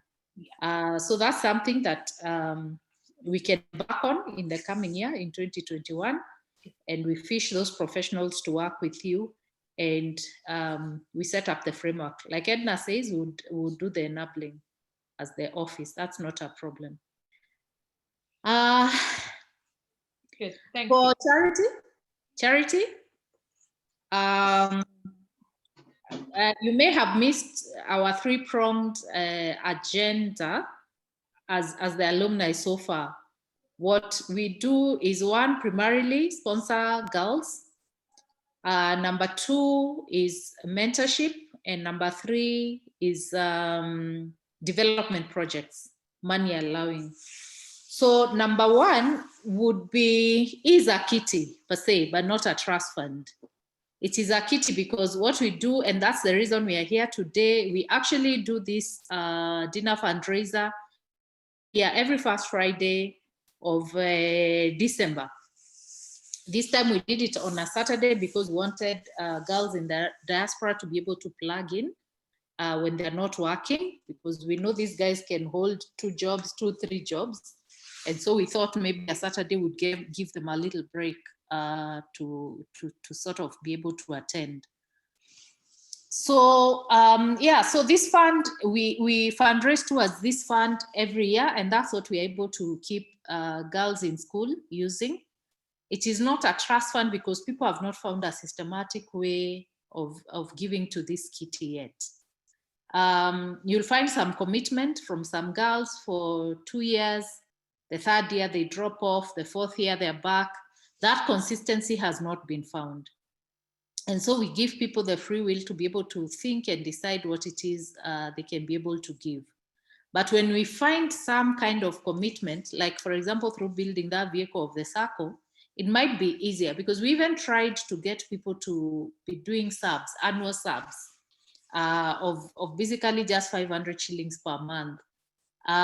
It became difficult, not because they are not able to, because they're the same girls coming and giving 20,000, 10,000, 15,000, 5,000 at the end of the year during the fundraiser, but somehow they're not able to find that system to do that. A few of them have been able to do that, and they actually pay monthly. So setting up a trust fund or an endowment fund that has consistency payments is not so easy. But what we do have is actually a scholarship fund. It's actually called the Brother John Oscar Scholarship Fund. And that's the one that we fundraise for every year. But we'd be glad to hear more thoughts about how we can be able to set up that a bit, an easier way of doing it. Hope I've answered those questions. Yes, thank you so much. Asante sana. Any other questions, guys? Yes, Grace. Yes, Grace. Oh, okay. Sorry, Ruth. Please go ahead. No, that's fine. I just said mine was just a comment on the fund. Yeah. Yes. I'm in another group that what they do is that at the beginning of the year, they fundraise and then they put the money in treasury bills. And then, so then, of course, the treasury bill, they build it. They say that this is the time you're putting the money in treasury bill. They build the amount that they want, if it's 2 million or 3 million, and then they have that as a capital. And towards the end of the year, then the money comes, of course, back to the kitty with the interest that was earned. Those who know how treasury bills work, the interest is earned beforehand. So like now, last time I was in that group, they were raising 5 million, then they put in treasury bill. Of course, they were lucky to get 24%. And so by December, when the money comes back, they have that 5 million already. So people are just only contributing on top of the 5 million. So that also can work for the same scholarship fund that people begin to have the money in advance of the need. So that then every year before you even begin the dinner, we already have a kitty that has already been secured. So maybe just another thought that you could consider. Certainly. Thanks, Ruth. I'll tell you what we've done about that, because this year we were forced to do something because we couldn't keep the money idle. Bridget? Thank you, Grace. Thank you, colleagues, and a really beautiful night to hear how wonderful all of us think about other girls. I just, well, forgive me if this will fall out of the being of the group, which I have so much participated in very difficult circumstances, in very easy times. We've done well, congratulations. And that's why we are not going to get you guys out there, in case you think we are going to ask you to leave for other leaders to come in. So I'm just thinking for all of us, we have, beyond girls who are in school, really struggling out there.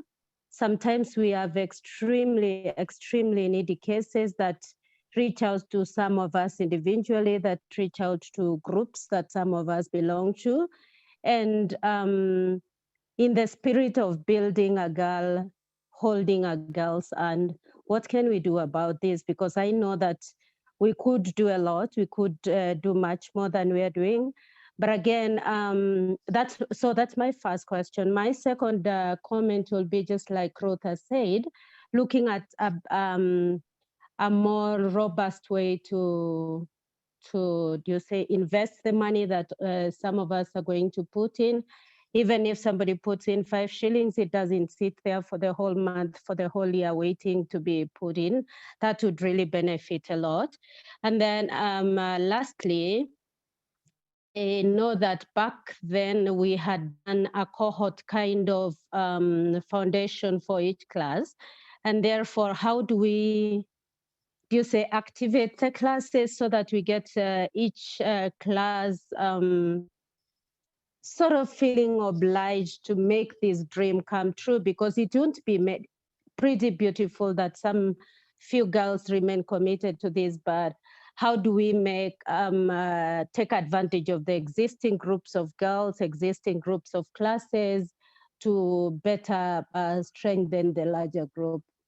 Thank you. Thank you, Bridget. Any other last question? Okay. So to respond to those two, Ruth, what we did this year okay, first of all, let me say it's not, we usually don't have so much surplus. The first year had, you know, a lot of euphoria. So we had actually our first dinner dance. We hosted 120 girls to the first dinner dance, but you can expect that because then the excitement is real. They want to come and meet their classmates. They've not seen each other for so long. Classes got together, they came. Actually, most of these class groups we talk about were built during that first annual dinner dance. That's where they regrouped and they were able to find each other during that time. So the first, say call it the first 2-3 years, the giving was quite good. But after that, we literally quite struggled to even meet our target. So beyond, even when we talk about the development projects, what we've only been able to do is actually complete the mausoleum, the Brother John Memorial Garden, which was slightly over 2 million. I don't quite remember, maybe 2.2, 2.3 to execute that particular project. Apart from that, we almost just get to the point of, you know, you have the 1 million. We usually need, give or take, about 1 million every year to be able to keep the girls, the 12 girls in school, and be able to run very on shoestring budgets. Like today, we are very happy because technically we didn't buy food. We didn't buy you drinks. We didn't have to pay for any venue. We, you know, we run, literally these days, we run on shoestring budgets to host so that we can save as much as possible to go to the girl child. But what happened last year is whatever we fundraised, of course, you know what COVID did this year. We have our girls and we paid our school fees for the girls this year, but we still had surplus monies because girls for last year and this year new intakes had not been concluded yet. Reason being, Mrs. Mbaye is the one who was taking care of that, and you know what happened. So the school was busy trying to find a replacement of somebody who would process, go through the entire process, because we posted on Facebook, I don't know if you were able to see, we have an entire intake process that happens.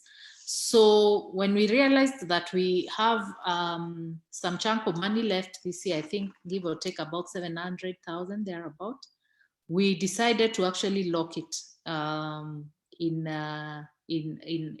fixed deposit, because these girls didn't feel like they wanted to take any other risk that would give us better returns. Of course, fixed deposit doesn't give that great a return in a year.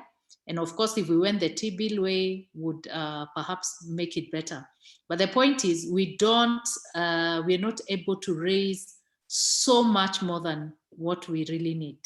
If we were able to do that, then we are able to lock in and be able to, you know, put in various funds, diversify our basket, so to speak, to be able to make a little more for the alumni. But once we enter some formal structures like what Jackie is talking about, and find ways, you know, of rallying the girls together around some kind of giving or some kind of cooperative or some kind of circle, then setting up a trust fund or an endowment fund becomes a lot easier, whose surplus can then go towards being generating that money more. Bridget, this other aspect, of course, we know there are girls going through rough seasons as well. And this is best cured through these networks. We know of girls who are in places, even as we struggle to know, to go to organizations to give us money. We know of girls who are sitting in high places in organizations, but year in, year out, we call for people who can approach corporates on our behalf. They don't show at all. So we keep going back to the same corporates that we know and have since found a passion of giving to Materi. And they're the ones who give us year in, year out. And there's only so much the network of 1 or 2 people can do, because it's these girls who are in the committee that actually approach those corporates as well. We hardly get girls from out there saying, listen, I am sitting in this and this organization. or I'm in the business development, or I'm in the communication or the PR, or I'm in the CSR or the foundation for this particular organization. Let me see if I can take out a check for the alumni activities or the alumni cause, which corporates give pretty easily. Remember that that is an easy way out in terms of fundraising. So the last about 3 years, it's the giving of those corporates is what has actually saved the day in terms of the dwindling giving that has been coming. So networks are that can save the day, you know, in terms of knowing so and so is seated at a certain, give it to a material girl. It is something that we're able to build over the years as we continue to strengthen the alumni. And that's why we have held the course. I am telling you, it is no easy feat to be able to hold together a ship like this for the alumni, because as you can remember, even the formative years, we never, you know, started so well with the incident that happened, you know, during Brother John and all that. We started getting trust issues sort of eroding us. Almost the first 2 years. After that, it's keeping this ship steady that has actually given people the confidence to keep giving towards this cause. And we are seeing that coming together. Others, of course, as is typical of anything new, people give you 2 or 3 years to crumble. And when they see that you're not crumbling, you're not being pulled down, they now come back and say, oh, okay, this thing looks like it's working, so we can support it. So we hope that you can help us reach to the various girls, tell them that this thing is working, that the dream Brother John truly had can be done through us. And there's nothing difficult with that, because if one person, I always ask myself, when you think about the sacrifice of Brother John, if one person could be able to touch that many lives, how much more can we do? Each of us, the hummingbird concept, each of us can be able to do the little that we can do and be able to actually impact the lives of many, many, many girls, either through that school fees or either through the networking and placing people on different jobs. Just knowing that there is a network of a girl called Matt, it's a sorority of sorts, of a girl somewhere seated in high places, she can be able to influence so much. So let us help us preach this, because we are trying, but we have, the committee has like around 6 people that run with this cause. And even those 6, let me tell you, for the longest time, it was just 3 people running this vehicle. And so now we have a few others who have come on board and they help us run with this. So tell your friends, tell the various networks that are within the alumni what we are trying to achieve and how much, so much better it can get if we all bought into the vision. I want to thank you very much, my dear girls. I can see Anita. Anita? Yes. How often does the committee meet? And to piggyback on what Phyllis mentioned earlier on about technology, maybe now if we know when the meetings are, we could all meet and share ideas just to keep the fire going. And then also maybe we need to work on our marketing, making it appealing even to the other girls, because sometimes when something looks good, when something is good, people want to be associated with it. So maybe work more on the brand. Just some thoughts. Thanks. Thank you, Anita. You're preaching to the choir.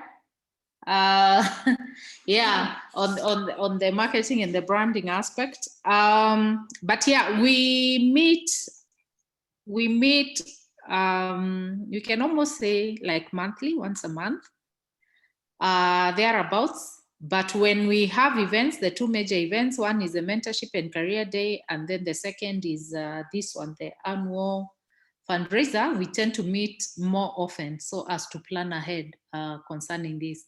But now, when you say that, it's actually easier now. I mean, technology has made things easier for more girls to be able to join us on this. Even someone like Phyllis had actually volunteered to be helping us with sifting through the applications for scholarship, which is a good thing and which is very doable online as well. So for those of you who would like to serve, just volunteer and we can be able to place you and give you responsibilities to assist us here and there. So yeah, that is doable. Then the other thing, of course, is you realize that these officials are not full-timers. They do other things for a living, but we try to, as much as possible, remain dedicated to this particular cause because we can't let it crumble. Letting it crumble would literally be giving up on Brother John's legacy, which cannot happen.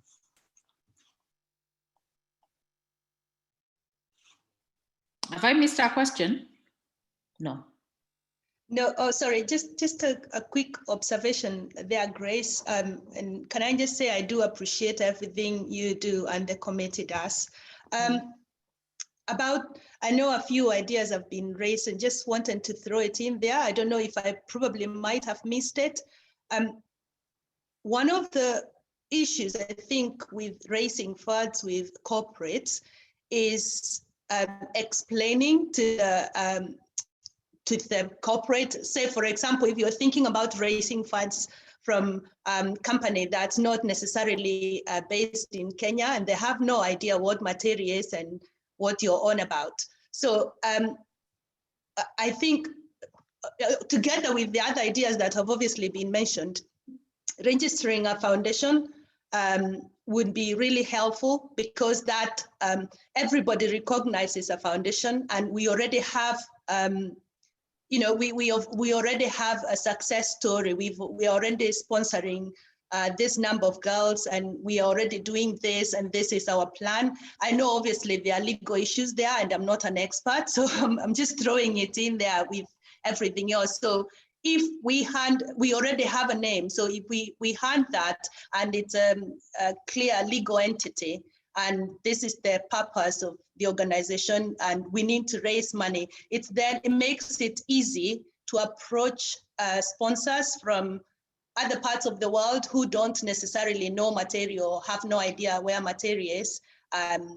For example, you know, Josephine, she runs the Samburu Girls Foundation.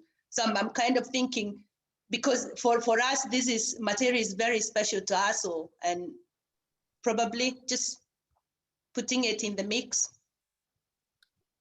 Yeah, that's a good idea as well, Phyllis.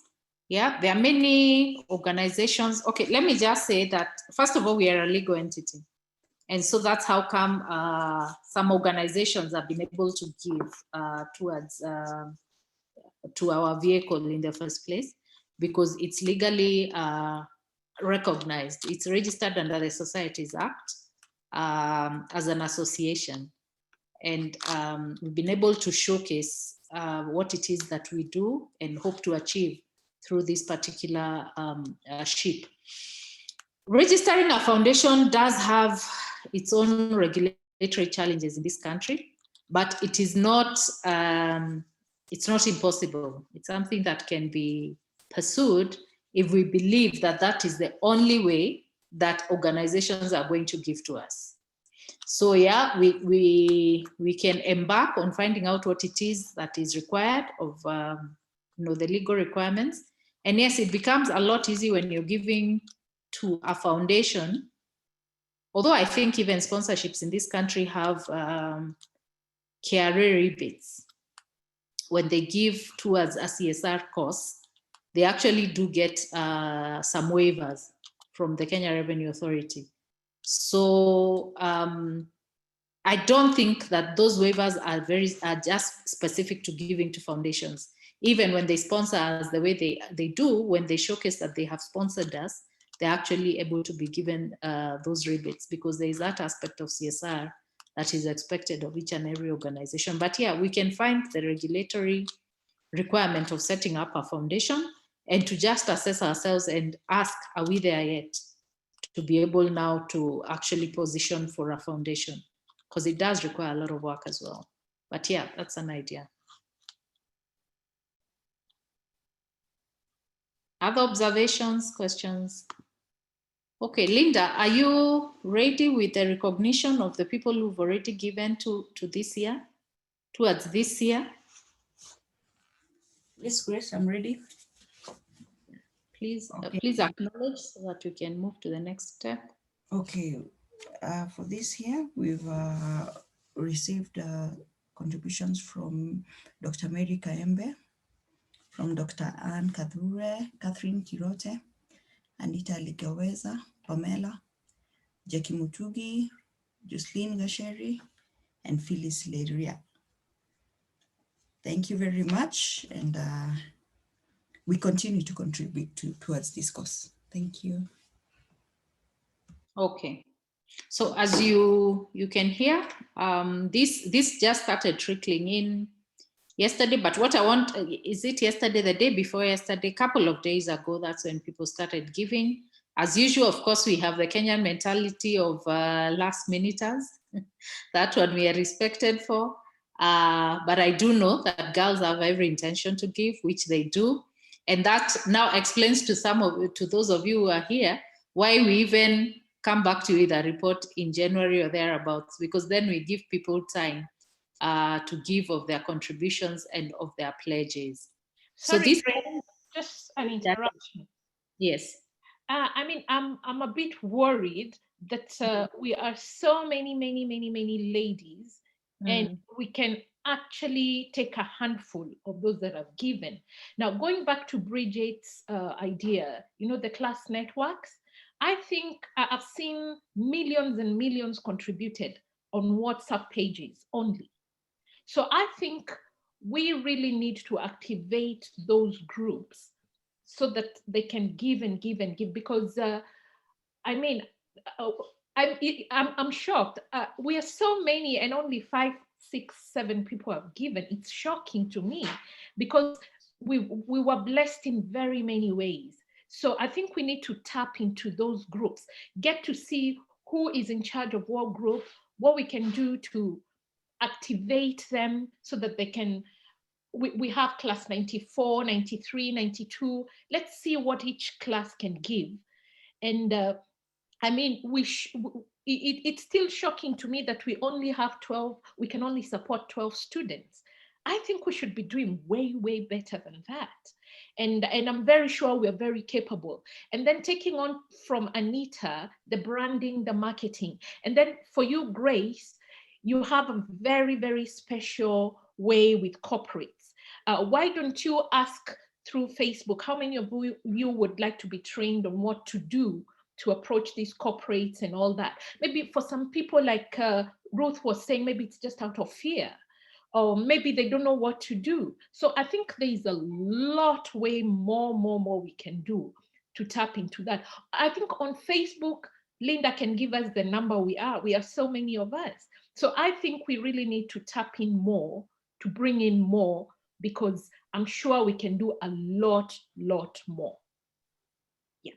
Thank you, Jackie. On Facebook, we are over 2,000 girls. Yeah. I believe we each gave what? 200 shillings? Yeah. 500 shillings would do so much more. Yeah. Yeah. I think giving is actually in the heart. That is what I have learned. Not always. Sometimes I think people still need that they need to be activated. And I think maybe we can start the fundraising on the WhatsApp, on the Facebook page or something like that, because if we start giving there, then other people will join in, and maybe at the end of the day, we might end up with so many millions to help many other girls. But I think we are really not being efficient, because if we are talking about less than 10 people having given, I think we are missing the mark somewhere. We need to do a bit of searching, where what else we can do, because we are so many of us. We shouldn't be just 7 or 6 of us. So I think we need to rethink our strategies, re-strategize and see what we are doing wrong and start seeing what we can do right to bring in more. I'm sure maybe even if we had started on the alumni Facebook page, I'm sure we'd be way, way far from where we are now. But I don't know. I don't know what the others think, but it's a bit disappointing to see that we're only at 7.6, and Brother John has educated millions. We're talking about millions. And even if we gave something very small, maybe we can just start something on the alumni page. Please, each give to the kitty 500 Kenyan shillings or 200, and I'm sure that will go a long way. But to be honest, it's quite shocking to me. I'm very shocked. Okay, Jackie. Jackie, I obviously, yeah, I can see you I am very shocked. Yeah, I was just going to echo what you've said. It is true that sometimes people need to be activated, but also I think it's also important to remember, like Ruth said, every person here has their own journey that they are going on. And you got, I mean, it's a very personal thing to give and how much to give and when to give. So I think it's important, obviously, to activate people and to remind people, but also we have to be very careful not to make it, kind of like, I think God loves a cheerful giver, and I think it's important not to put unnecessary pressure because, at the moment you don't know people's circumstances. So I think probably I can only imagine that ladies here have given and it hasn't reflected yet, or whatever they're planning to give tomorrow. But it's a very, very personal journey, isn't it? Yeah, it is. I agree. But on the other hand, I mean, we're not talking about much. 200, 300, 100, not much. Everybody can do that. I really believe in that. It doesn't have to be thousands and thousands. So we need to look for a way to harness this energy, because we're so many of us, we're so blessed. Every lady makes their hair. Every lady buys shoes. Every lady buys a handbag. We can sacrifice that. I believe in that. That is true, Jackie. Okay. Grace, can I respond? Maybe Grace? Yes, Candy. I like the enthusiasm and the drive, the energy. That's great, Jackie.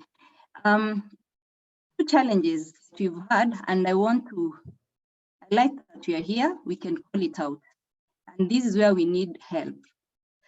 If you look at who is in this meeting, you are either 93, 94, and even when you look through the giving, you are a 94, 93, a 2002. It's a class that is represented somehow, that we've been able to reach. And it's more of sort of individual, personal relationships. Then it cascades. We have a challenge, and I will start to call out.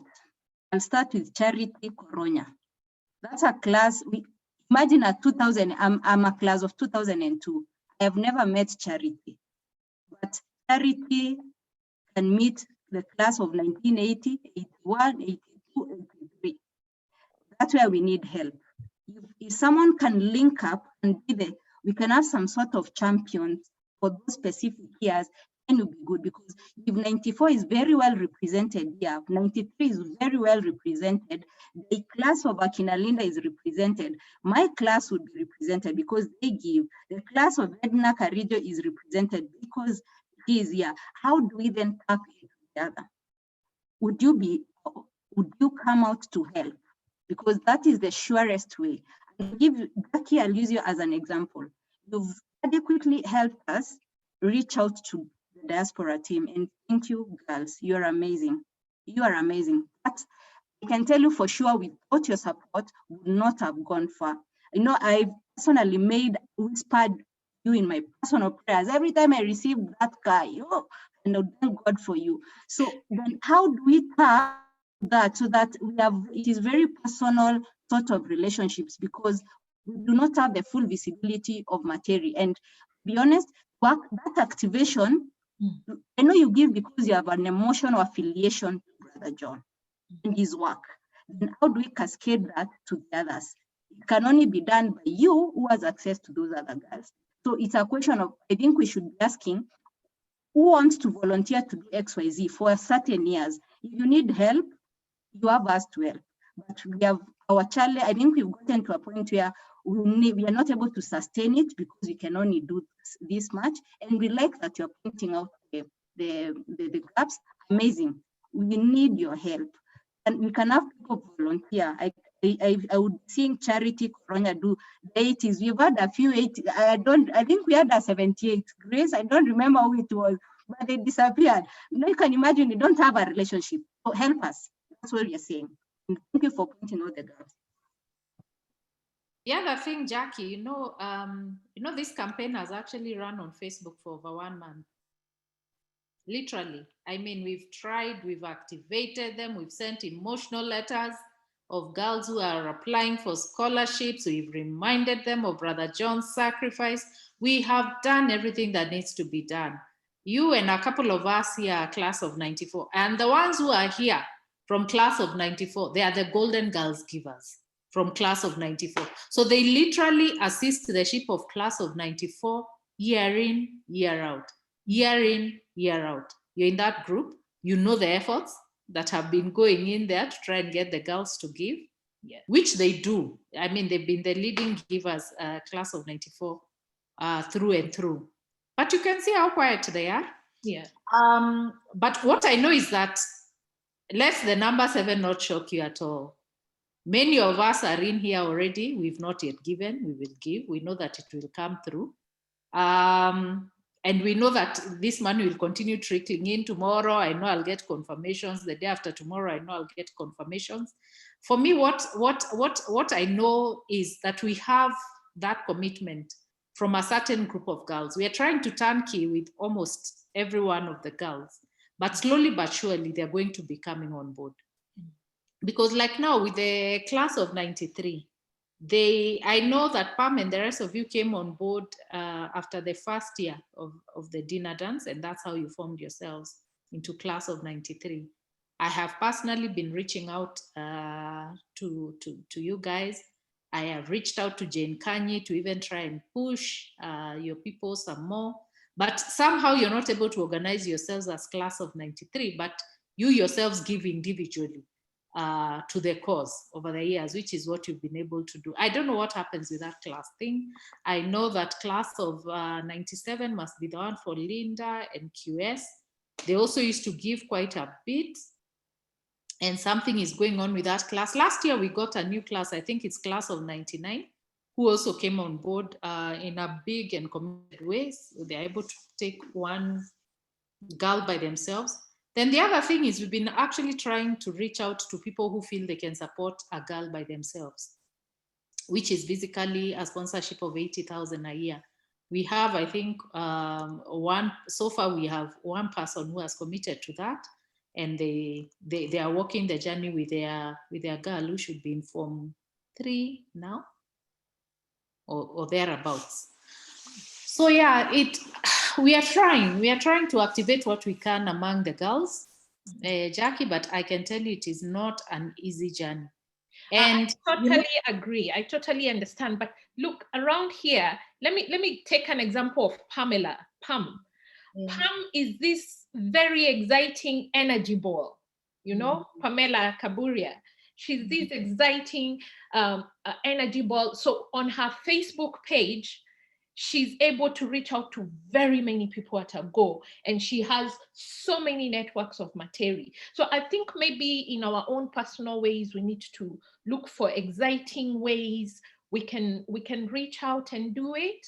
And also maybe the way we present it on Facebook in the alumni page should be in an exciting way, maybe in a better exciting way to excite people more to give. I don't know. I think there is a lot. To be honest, Grace, think about maybe on our 94 WhatsApp group, when it's something we are giving towards, people really give. But then come today, we didn't really feel that. So there is a disconnect. You get what I mean? There is a very big disconnect, and maybe we should look for maybe ways to bring fun into this, maybe look for ways to make it more exciting. If you are punished by Mr. Munde, you need to be fined 200 Kenyan shillings. If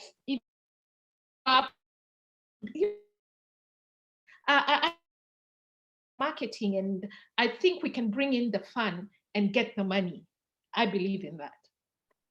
That's a great idea, Jackie, and it speaks to something we had been exploring. So, Pamela, I think Grace allow us to sort of assign tasks because we're never able to do it. I think we officially appoint Pamela as this campaign. We are behind and it's boring. And we have Pamela. I think we Pamela well.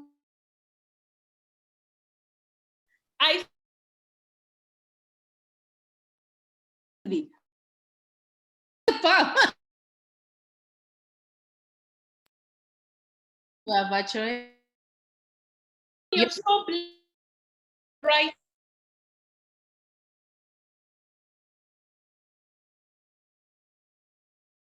You can on social media. One we have, I think, for it's Evelyn and Edna. They're able to also rally that the Carijo twins. They're able to rally their people even on social media, the youngsters, to basically try and rally them around this cause. So the giving today is in the previous years we've culminated our giving on this day. Yeah. Okay. But on this particular year, I just wanted it to be the beginning because I'm sort of understanding what people have gone through also because of the COVID. And that's why we're also being flexible. The first time we're allowing people to give. You can even give between now until February or something like that. I think it's perfectly fine so long as we're able to take the children to school, which we believe by February we'll have the others already vetted and requiring school fees. So what we need is that commitment from the girls. And if you're ready to give your money now, please do give it. You don't have to wait just because you hear that you can spread it. Some of us lack that commitment to spread it. So just give when you're in a position to give. So Jackie, I wouldn't worry too much. All the names I'm seeing here, many of them, they give. They're golden givers, they're silver, they're bronze givers. I expect this money will come through from most of these guys. It's just that they've not gotten around to do it. I know Phyllis has already transferred. It's just that I've not seen the transfer, which she does religiously every year. Lucilene, I can see Lucilene is here, class of 94. Those ones I'm able to call them out because they are my people and they will always do these transfers and they're the golden girls givers. So once this money comes through, Jackie, for example, for our class, we'll now be able to showcase and tell the others to rally around them and actually give the usual way that they give. And slowly but surely we can be able to fund 200K thereabout that we do as a class. So yeah, that's not a problem. We will pick it up. The influencers are here. The dream carriers are here. So we'll the class of 94. Irene Karendi. You know Irene Karendi is here. And she's not know that. Yeah, Karendi is here and she's not in the group. How she missed that? Look at her. There she is. No. Great. I asked her to join. She said no. I did. I asked her. How now, Irene? Wow.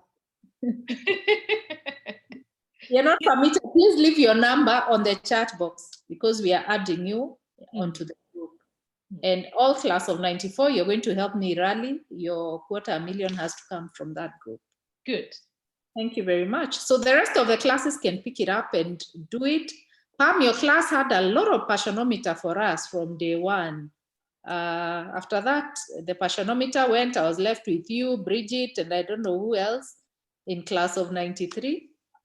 You're the ones who remember us. So Masi Mbogori, Bridget, Daktari herself, Laibon. And by the way, I'm very happy to have Daktari back because then what that means, tukishikana tu hivi.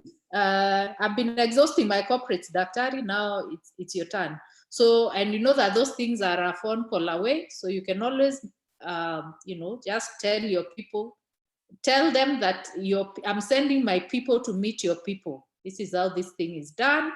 And I need a check of $250,500 from you. I have girls to educate in Materi. Amen, Ruth Laiboni? Daktari? Yes, I hear you, Grace. But I still insist, yeah, I still insist, let's come. Yes, I'm saying I'm still insisting, let's go the class group way and then we reconvene and have the class, what the classes have given. So, and I know we can actively go back to our WhatsApp group. I don't know how many numbers of people WhatsApp group always hold. We could also consider that we, you know, Facebook, some of us get overwhelmed. We should consider if we can have another structured way of communicating, and you can put the rules of what the group can do and what it can do. For example, you can't do marketing, but you can always do things like educational talks, and then we just keep the group for fundraising. The other element, I think, which is very important for this fundraising is the amount that, how much does it cost to give to one girl? So that has to be very clear. If I'm educating one girl, what am I talking about? So because when you have the shilling value, it also helps people to understand the way they are giving. So I think it's important that figure comes out clearly so that as a class, we contribute and say that we have actually contributed for 10 girls based on the amount that you've raised. So we give ourselves targets, and somebody rightfully said that we can't have 12 girls for all this number of girls that have been educated by Brother John. So if every class says that for us, our money is for 10 girls or 15 girls, then that is going to be more important. So we have a personal connection with the individual unit that you're giving. Over to you. Thank you. Thank you, Ruth. Mercy wanted to say something. Yeah, and thank you so much, everyone, for sharing your stories, reminiscing, and for the speakers about this opportunity. I really have wanted to be part of the dance every year, but I just, timing is never right. So we can thank COVID for this. I agree. And Wendra, you did a great job with highlighting like our goals, the alumni goals. If I had a reference document, high-level reference document that we could share with our groups, and just certainly put like a dollar amount to what it is we are shooting for, I think that would help us plan better, whether we are reaching out to our groups or other people in high places. I think having, and I may have missed it if I did, I'm just not active on Facebook as much as others might be, but if I had something like that that I could reference and share, I think we could try and mobilize our girls. So yeah. Okay. Yeah, so the quick answer to Mercy, yeah, that's available, so we can share that with you. We've tried to package it as well, so you're able to see what our vision is, and basically what this whole alumni association is all about, and our objectives, and where we are coming from, basically what was Brother John's dream. And that's what we use as our fundraiser, because when you go to these corporates, you have to give them a document that works for them. So that's available, and it can be shared with you girls to be able to take it forward. Ruth, I want to pick on something you said. Okay, first of all, there's an alumni WhatsApp group. There's an association WhatsApp group, which is comprised of committed girls like these ones. So the few that are not there will be added. Linda, we will be able to add the ones who are here, or send them the link to join onto that WhatsApp group. It's literally for just committed girls. We don't disturb there, we don't forward, we don't do this and the other. The communication is basically all about the alumni and the fundraising objectives. What you said there was, let's all go back to our classes, then come back. That's the one I want to pick up with. Yes, today was just the start off as opposed to the culmination of, which is what we've always done. So I would like to hear from you girls if we can actually embark on this and come back at the end of February as the culminating date, because January, you know, it has even a brand name, it's in January. December, as you know, it is the time for festivities. People will give. Just between now and Christmas, people will give, because there is that giving spirit, which for those of us who are trying to fundraise should be able to tap into, so that as people spend, you know, they spend generously during this season, they spare something small, even though we know that this particular season has quite a bit of challenge around it. But we can do the fundraising and actually culminate it at a time towards end of February. Does that work for everybody? Does that work? Is that a suggestion that works, or do we want it earlier? Yes, it does, Grace. If you kindly allow me to just make a quick comment. I remember some time back, we used to have robust kind of, let me call it bluntly, pestering, because there is no way I'm going to see a message from Linda, from Candy, from yourself, or from somebody else whom I know is running on this course and just ignore it. But we seem very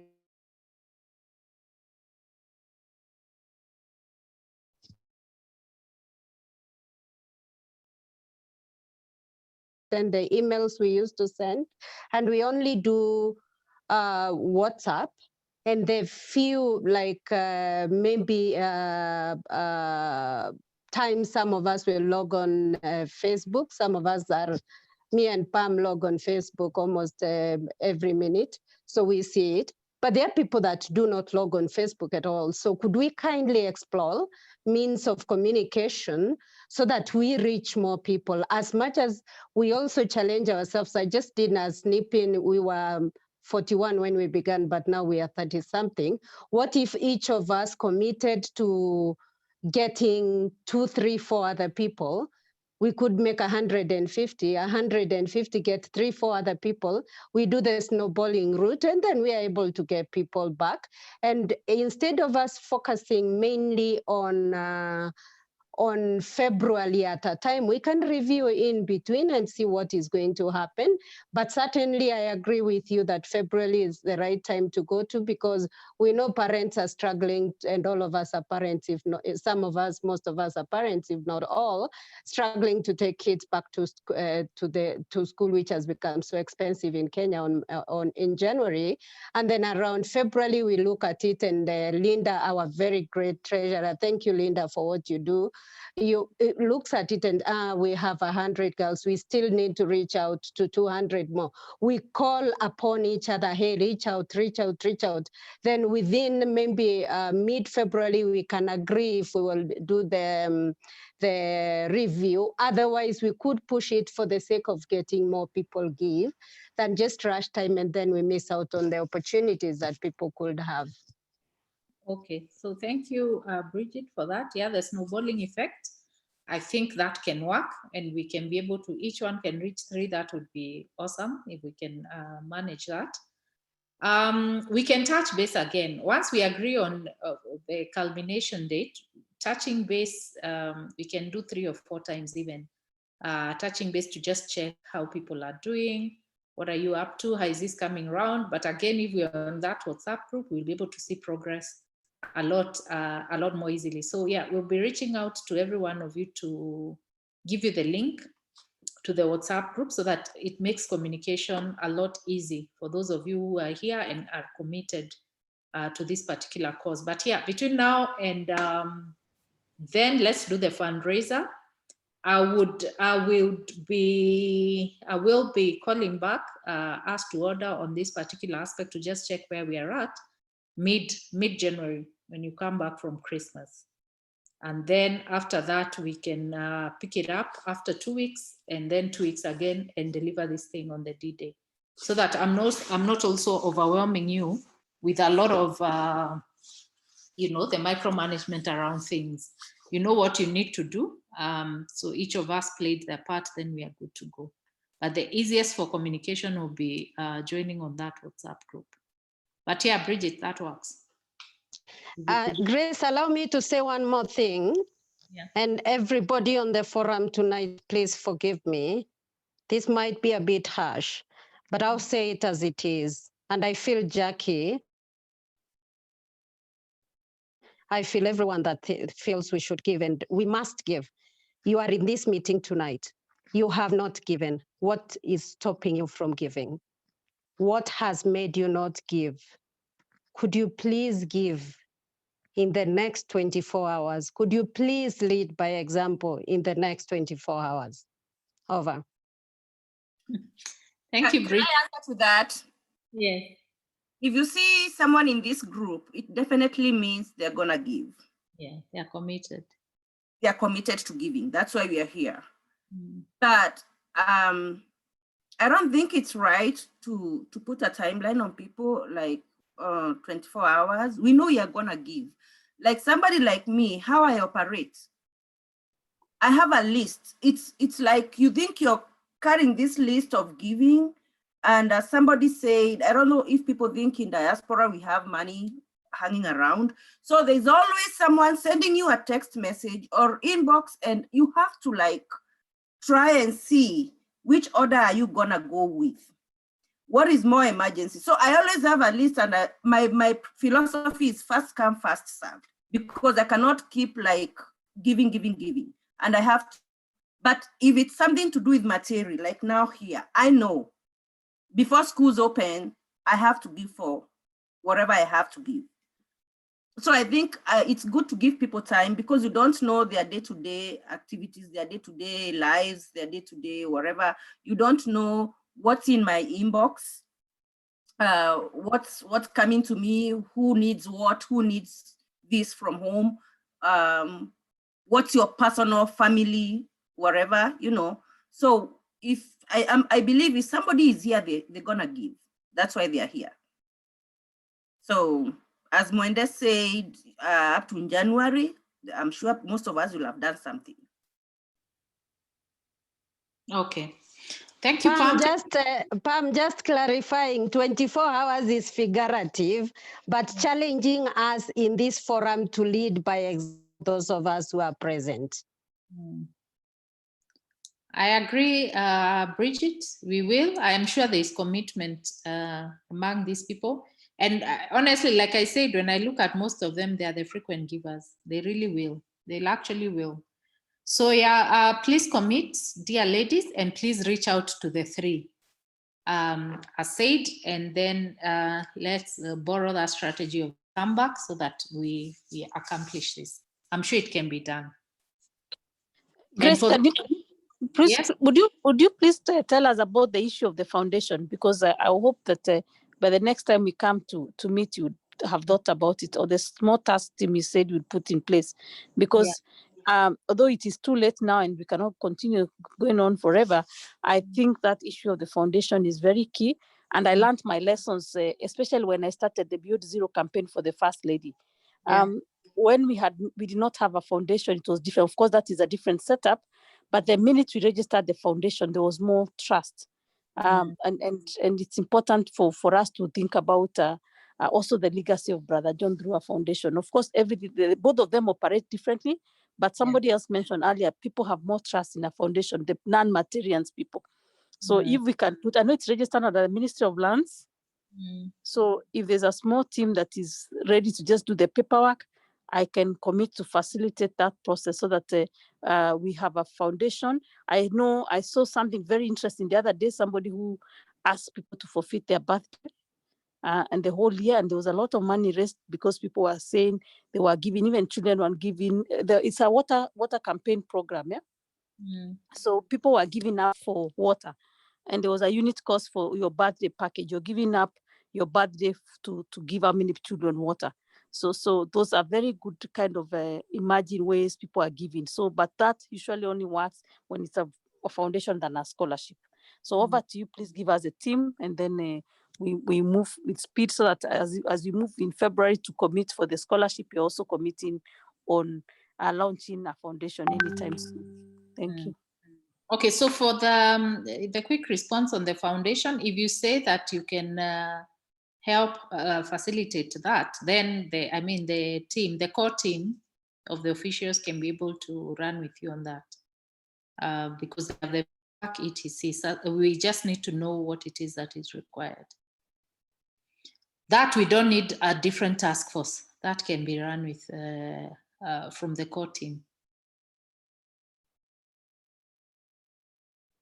Perfect. Then let's move forward with that. I think it's not going to disappoint us. So that's fine. Ladies, I want us to wind. The DJ wants to give us a last drop, and then so that she can also exit. And I know you're all very tired, and there are those who would still take up work. For those who are good afternoon this night out there, I know you're still going to work. So thank you so much for your time. We truly appreciate it. We don't take it for granted that you made time. You're still 30, there are still 30 participants following keenly and committing to the resolutions for tonight. We want to say we are immensely grateful to our speakers, from Evelyn Karijo, from Kirote Schmid, to Daktari Laiboni Masha. Thank you so much for heeding the call to just come and talk to the ladies. And I know that your journeys have motivated them so much. And what we want to also commit to, we'll be calling to you to continue mentoring the girls, even if it's online. Thank you to those of you who have already made their commitments and sent through their payments. We are truly grateful to your commitment. There was no new name there, which means that you've been giving over and over again. We are truly, truly appreciative, and we just say, may God richly bless you. So I'm not going to take Atwan Dugutoa data. I want you to go and put it together for me nicely and send it through in a heavy way. Because if I talk Gutoa dada here, I might be given a sweet when I would have gotten a chocolate. So I will wait, I'll be patient, and I know that you will come through for me. Vote of thanks, Candy. Oh, let me quickly introduce my people. Candy Edna is the vice chair of the association. Many of you may have encountered her. There's Linda Kenanu, she's our treasurer. You've certainly encountered her. There's QS, Jedida Moshoki, is a committee member. Jedi, maybe you can wave. I have been seeing you still there. Jedida, say something so that you will showcase on the screen. Say hello, good people, so that they may see your good face. Jedi, you are waving at me just now. Unmute. Yeah, okay, I'm there. So thank you everybody for committing to grace today's event. We are grateful. Without you, it would not have been a success. Yeah, and we are committed to run with the agenda of the alumni. And I would suggest we co-opt most of you in our meetings, because we need material, we need points, we need to be guided also. The more we are, the better. Thank you. Thank you, Jedida. There's Evelyn. Evelyn was also a speaker. She's also a committee member. Miss Karijo, yuko hapo? You saw her? Yes, She's I'm also here. a member. Don't have anything to say. Thank you, ladies. Yeah, and then there is Sarah. The one missing is Sarah Ituku, who got a bereavement last minute. She's our secretary, and she was class of 99. Her class is on top of things. Actually, I think she even mentioned to me that some people have already sent her money, but she was not able to give us a list of who is who, but I'm sure she will do that in due season. Thank you so much, girls. I can't thank you enough. I can only say, may the Lord bless you, keep you, and shine his face upon you, and to bless and increase you always. In Jesus' name, amen. Amen. TM, you can drop something. Amen. They dance on their way out.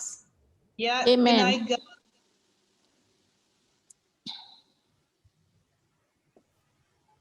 TM iko kakitu kama grease hivi.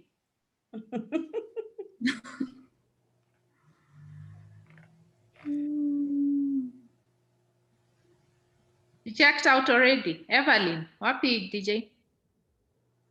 I think it's her network because she was ready. So may just as well close. Okay, sawa sawa. Baraka girls, love you. Bye-bye. Amen. Bye. Bye. Good night. Bye. Bye. Bye. Good night. Thanks, Ruth, for inviting me. Good night. Thank you. Bye-bye. And good day to Pam, Mercy. Mercy, Pam, yes. He's gone. Ikrotemba is already gone. No, I'm still here. Oh, in a long time. Oh, the song is coming now. Pam, we need to see you dance. We need to see you dance. Get up. Anywhere you did, let them know say you be stronger. When I was stronger, when you stronger.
I'm a queen, I'm a star. Black African diva, bizarre. Us women, we're shining like stars. Start from the bottom and rise to the top. You're wonderful, loving and strong. Nothing is stronger than a woman's worth. I'm the piece of the puzzle that's missing, baby. I compete in the earth. Call me Sheba, but just call me Mary, my Keba. See, we run the world. Show some love to a strong girl.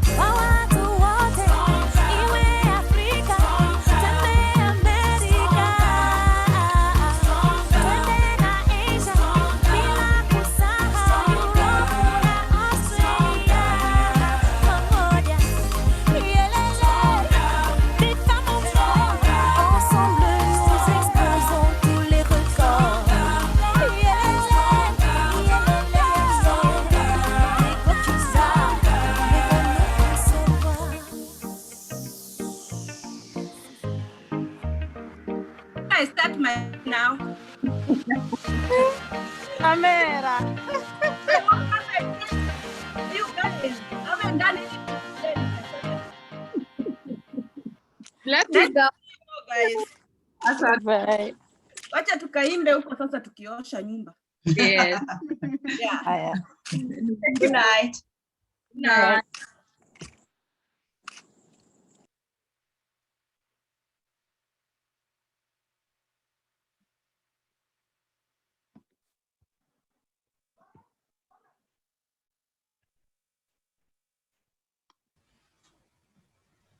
Grace, I'm the host. I'll be last to leave. Bye, Concepta. Bye, QS. Bye, Jocelyn. Bye, Martha. Bye, Lucelyn. Bye, Pam.